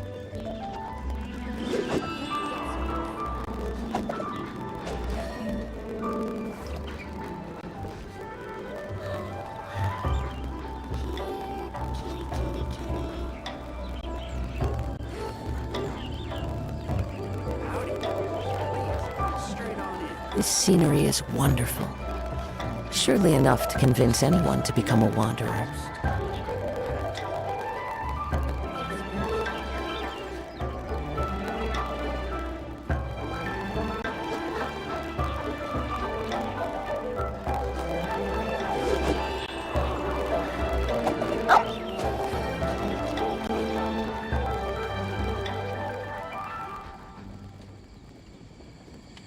Howdy. Please, straight on in. This could be an obstacle for Pantaloon. There are leaves around, and I know just the tune to accompany them, if you wish to hear it.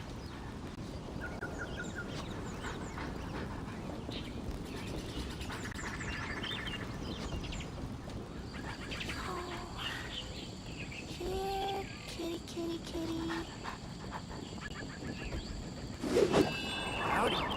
Please, straight on in. This could be an obstacle for Pantaloon. Let's guess where you're from.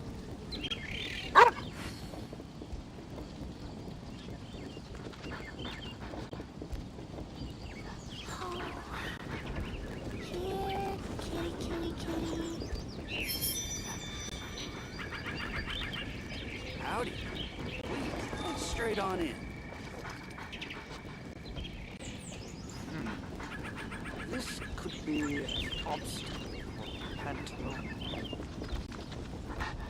Let's guess where you're from.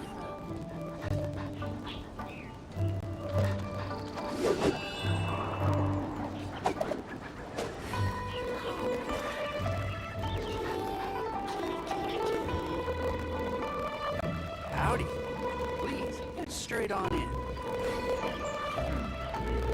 This could be an obstacle for Pantaloon.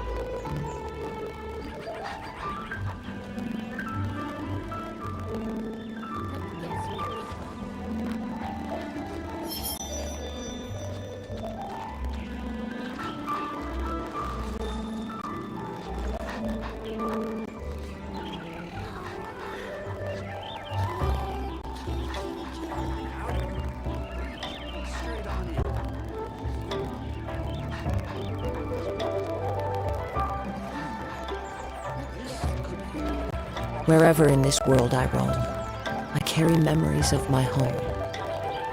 This blade, it is the last link I have to the land of my birth.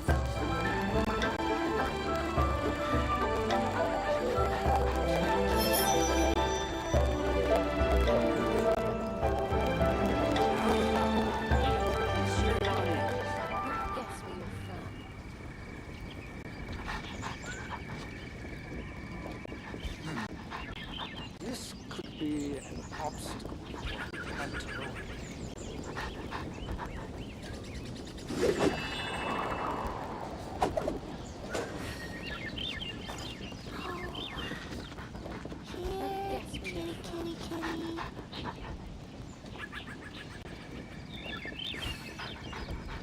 Howdy. Please. There are straight leaves on in. around, and I know just the tune to accompany them, if you wish to hear it.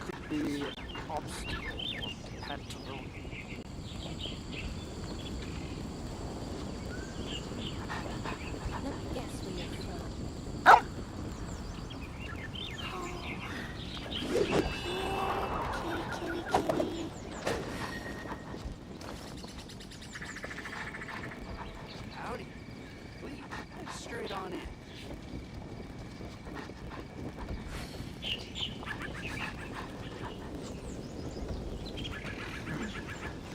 This could be an obstacle for the pantaloon.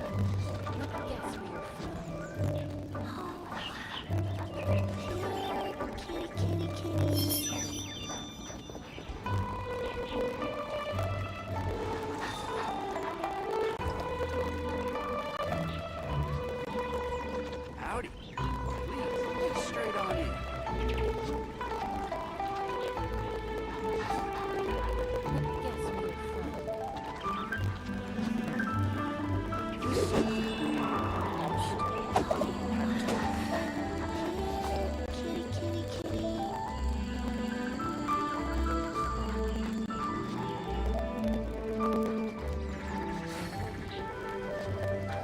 Howdy.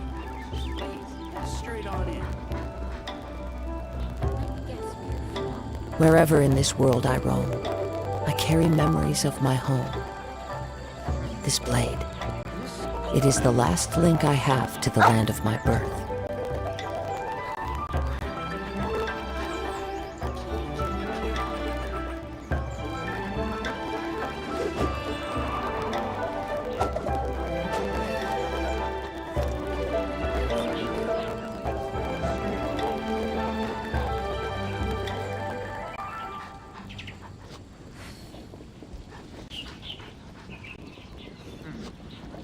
This could be an obstacle for the pantaloon.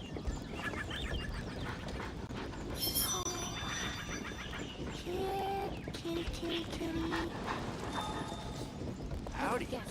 Please. Straight on in. This could be an obstacle for the pantaloon.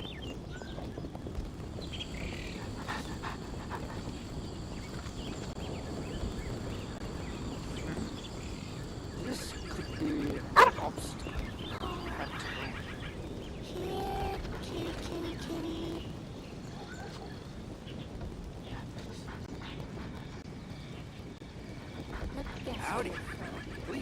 Straight on in.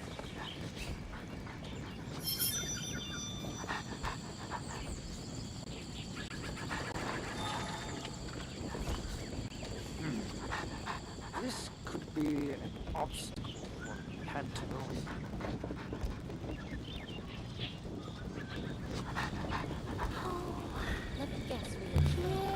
Howdy. Please. Straight on in.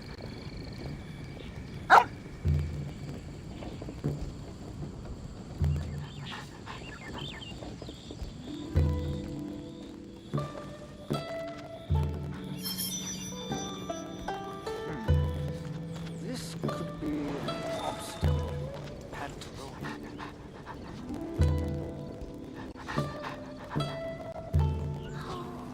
Howdy. Straight on in.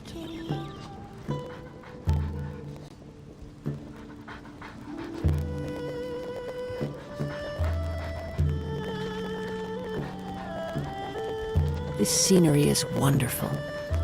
Surely enough to convince anyone to become a wanderer. Could be an obstacle. Howdy. Please, head straight on in.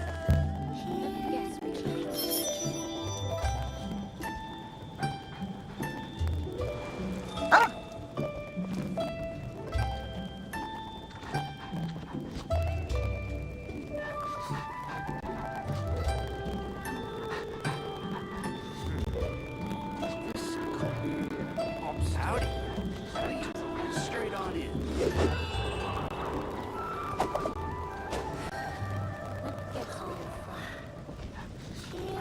Kitty, kitty, kitty.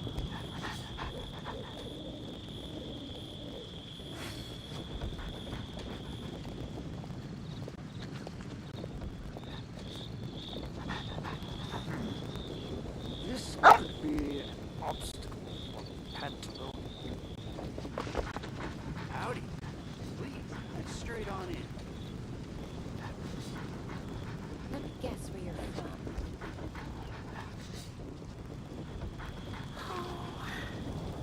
Here, kitty, kitty, kitty.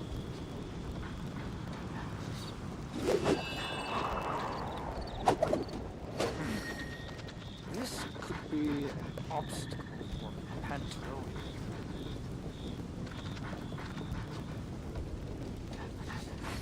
Howdy. Please, head straight on in. There are leaves around, and I know just the tune to accompany them, if you wish to hear it. Here, kitty, kitty, kitty.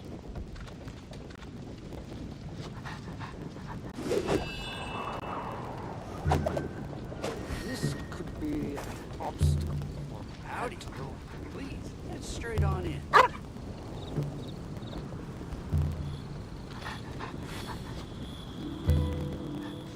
Guess where you're from.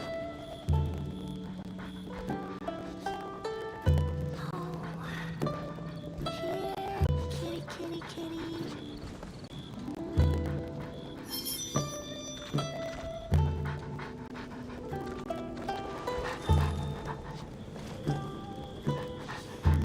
Howdy. This, please, head straight on in. Pantaloon. Guess where you're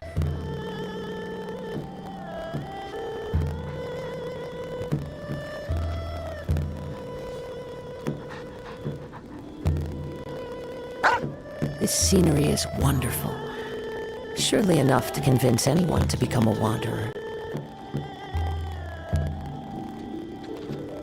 Guess where you're from. Howdy. Please, head straight on in. This could be an obstacle for Pantaloon.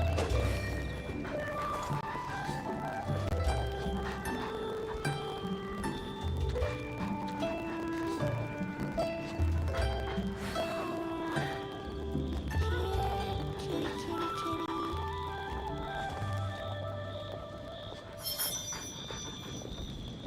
Let me guess where you're from. Howdy. Please, head straight on in.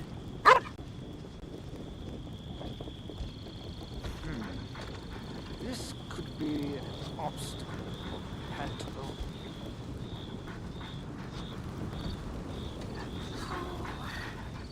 Here, kitty, kitty, kitty. Let me guess where you're from. There are leaves around, and I know just the tune to accompany them, if you wish to hear it. Straight on in.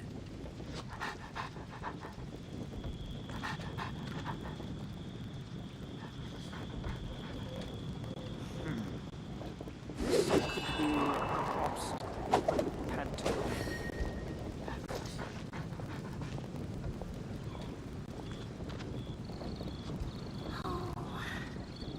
Here, Guess where you're kitty, from. kitty, kitty.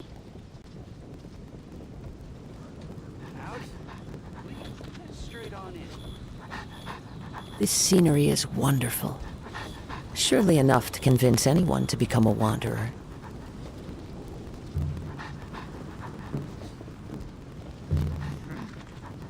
This could be an obstacle for Pantaloon. Guess where you're from.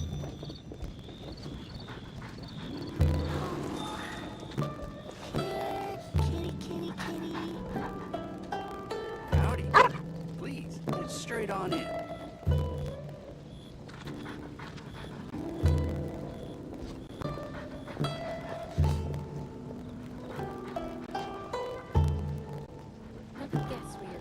Wherever in this world I roam, I carry memories of my home.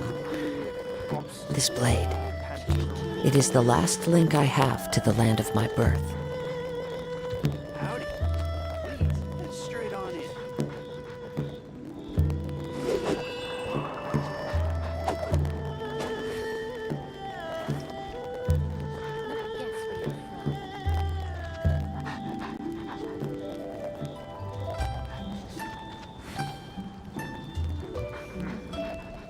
This could be an obstacle. Howdy. Please, head straight on in. This scenery is wonderful. Surely enough to convince anyone to become a wanderer.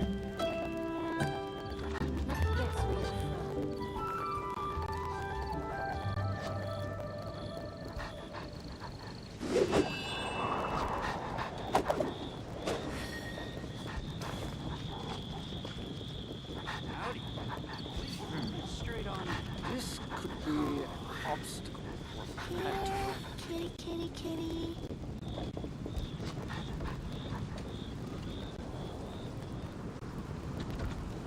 There are leaves around, and I know just the tune to accompany them, if you wish to hear it.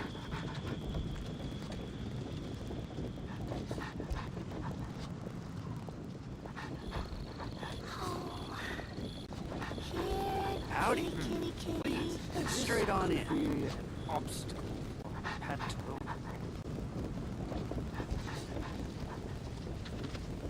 Guess where you're from.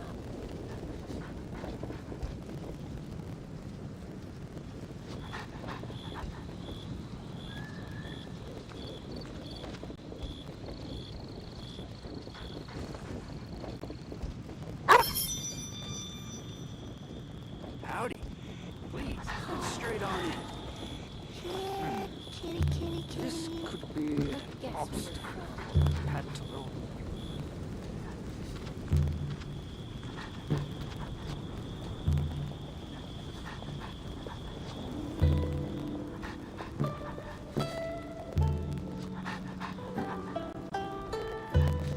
Howdy. Please, head straight on in. Let me guess where you're from. This scenery is wonderful. Surely enough to convince anyone to become a wanderer. This could be an obstacle. Pantaloon. Howdy. Please, head straight on in.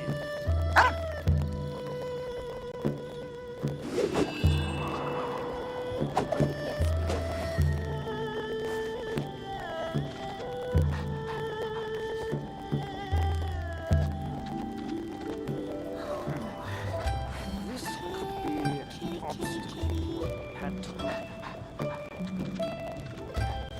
There are leaves around, and I know just the tune to accompany them, if you wish to hear it. Head straight on in.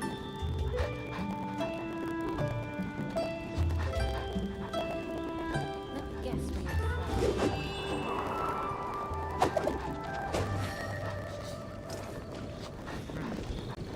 This could be an obstacle. Pantaloon. Kitty, kitty, kitty.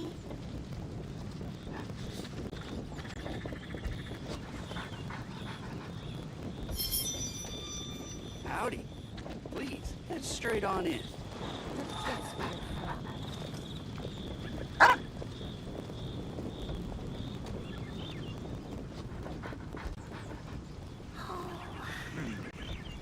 This could be an obstacle. Pantaloon.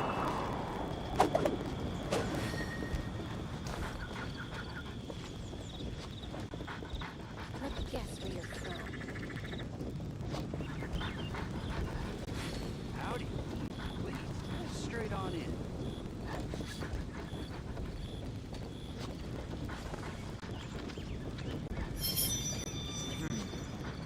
This could be an obstacle. Pantaloon. Here, kitty, kitty, kitty.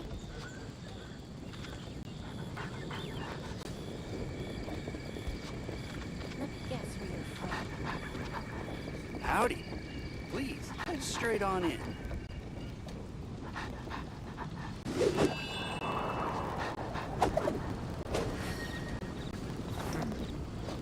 This could be an obstacle for Pentagon.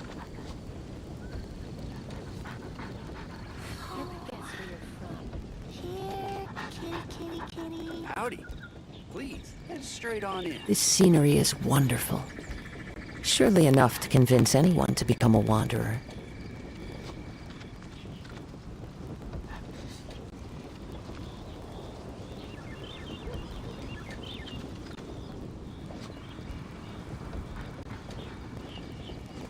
Let me guess where you're from. This could be howdy. Please, head straight on in.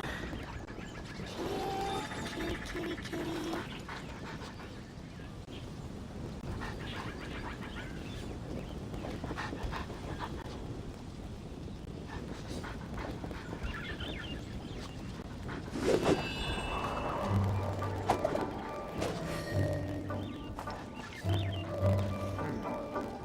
This could be an obstacle for Pentagon. Howdy. Please, head straight on in. Here, kitty, kitty, kitty.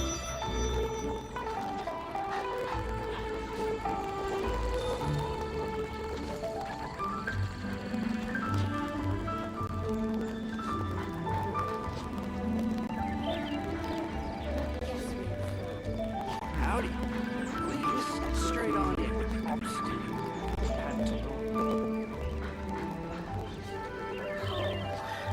Wherever in this world I roam, I carry memories of my home. This blade. It is the last link I have to the land of my birth.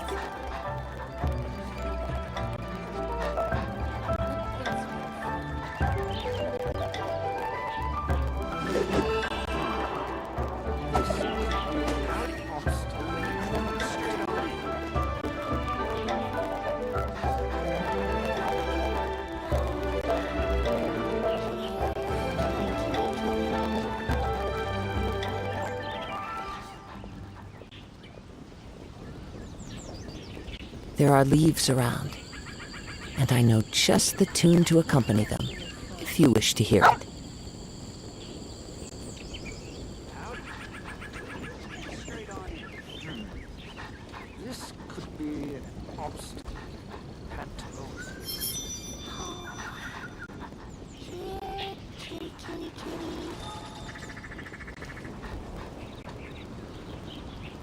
Let me guess where you're from.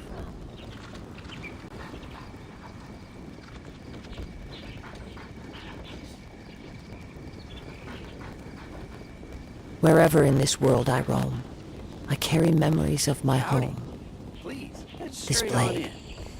It is the last link I have to the land of my birth. Pentagon. Here, kitty, kitty, kitty. Let me guess where you're from.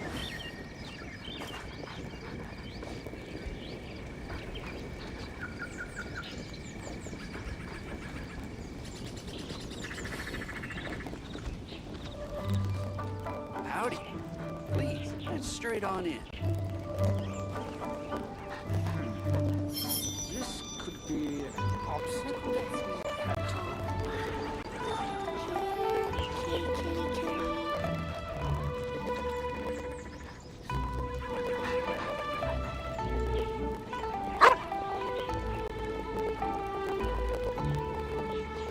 Howdy. Please, head straight on in.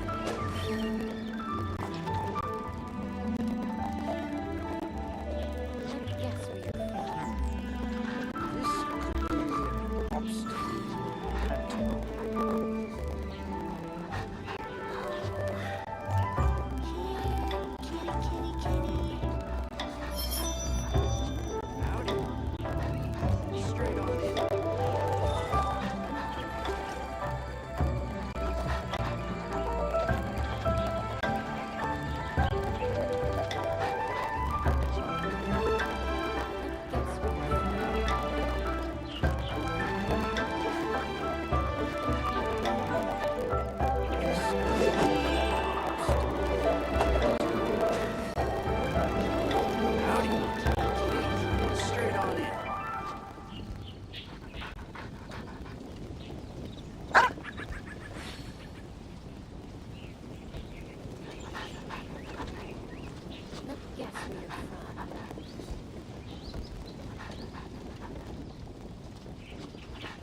There are leaves around, and I know just the tune to accompany them, if you wish to hear it. Straight on in.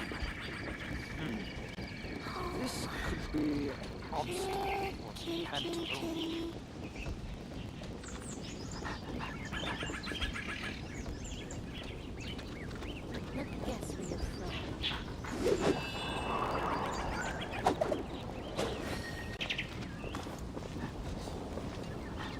Howdy.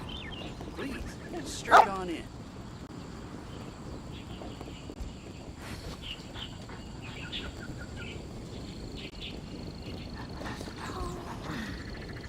This could be an obstacle for pantaloon. This scenery is wonderful. Surely enough to convince anyone to become a wanderer. Howdy. Please, straight on in.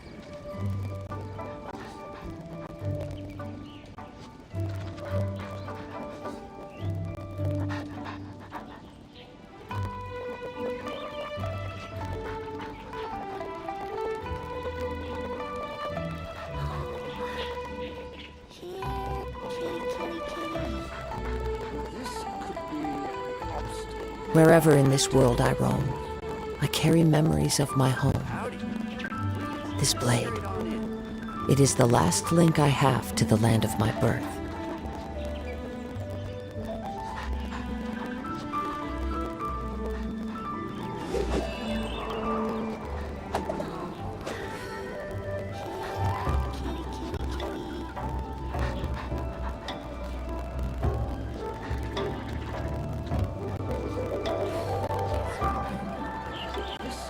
Howdy.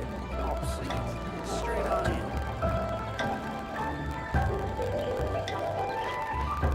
This scenery is wonderful. Surely enough to convince anyone to become a wanderer.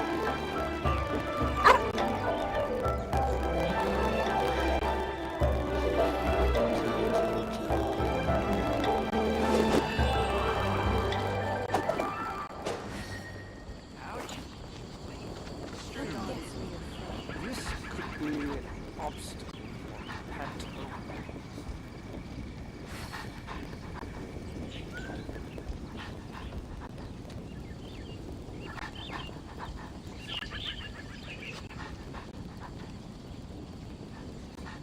Wherever in this world I roam, I carry memories of my home. This blade, it is the last link I have to the land of my birth. Howdy. Please, straight on in.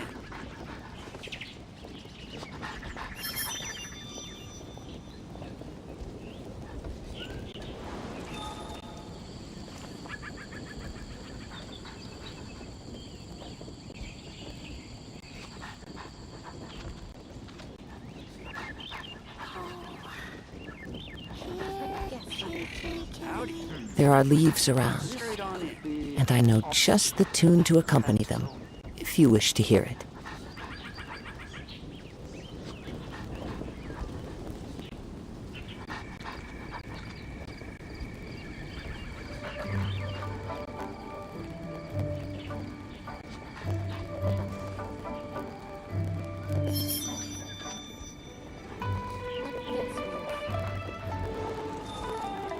Howdy.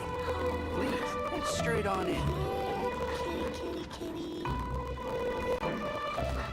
This could be an obstacle. Pantaloon.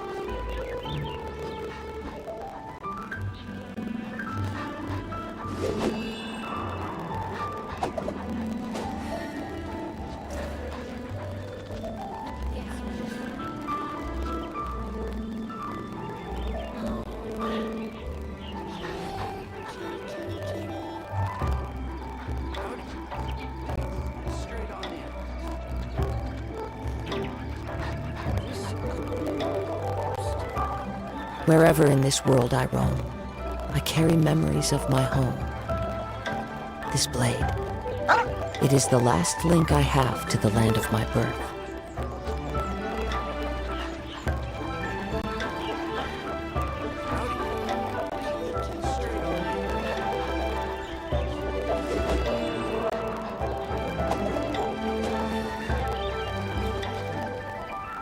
This could be an obstacle for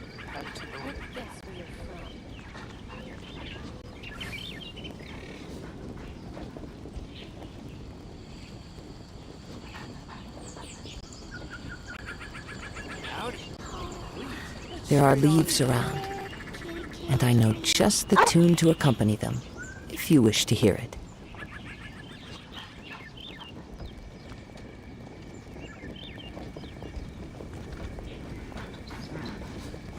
This could be offspring pet.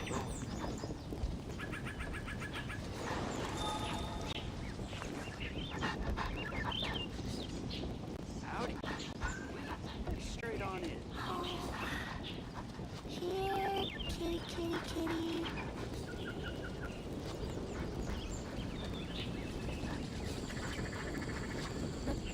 This scenery is wonderful. Surely enough to convince anyone to become a wanderer. Howdy. Straight on in.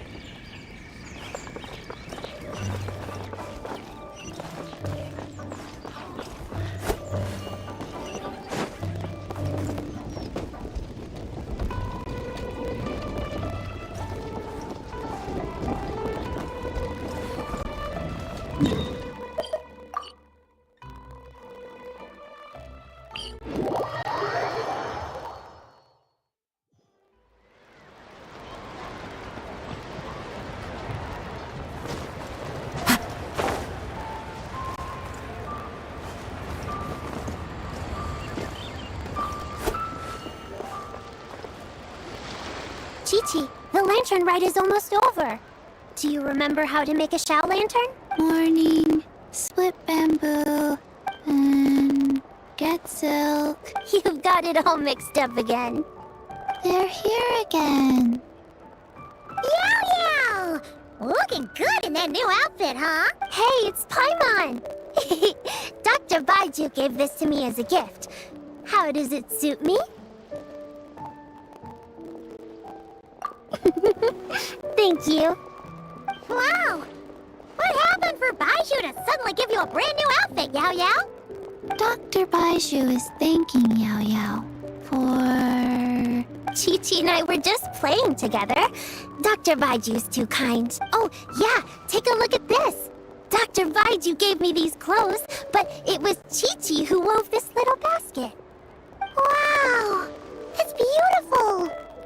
When did you become so good with your hands, Chi-Chi? I learned to make Shao lanterns. Thanks to... I also... What do I always say? The White Horse Adeptus answers prayers. Come, help this old man make an offering in thanks. Huh? Mr. Liu? What did you pray for? For my idiot son to finally come to his senses and not change Baiju Guest House's name, which he has. Huh?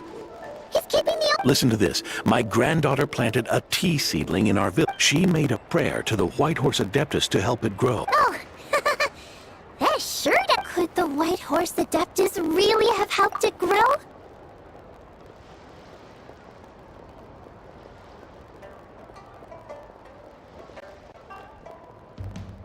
Of course she did. Oh, White Horse Adeptus, how blessed is our family. Truly, this is an extraordinary miracle. You must record it in your family history without... Of course. Huh? Is that you, Miss Zibai? Indeed. I have a long-term booking at your... Yes, I recall. Mr. Zhongli said to charge your expenses to the Wangsheng funeral parlor, if I remember correctly. That's Young Li. Oh, I noticed when you were here last that you bear a striking resemblance to the pictures of the White Horse Adeptus in my family history. You both have golden eyes. Perhaps fate has had a hand in our meeting. And a glad meeting it is, Miss Zabai. Now why don't I gift you some tea from... We grow Sunglaw tea there, and it has quite the reputation throughout Yilong War. Oh! Sunlock, buy 10 boxes, get half off. Buy 10 boxes, get half off? Don't be silly. This is a gift. It's free. Woohoo! Nice!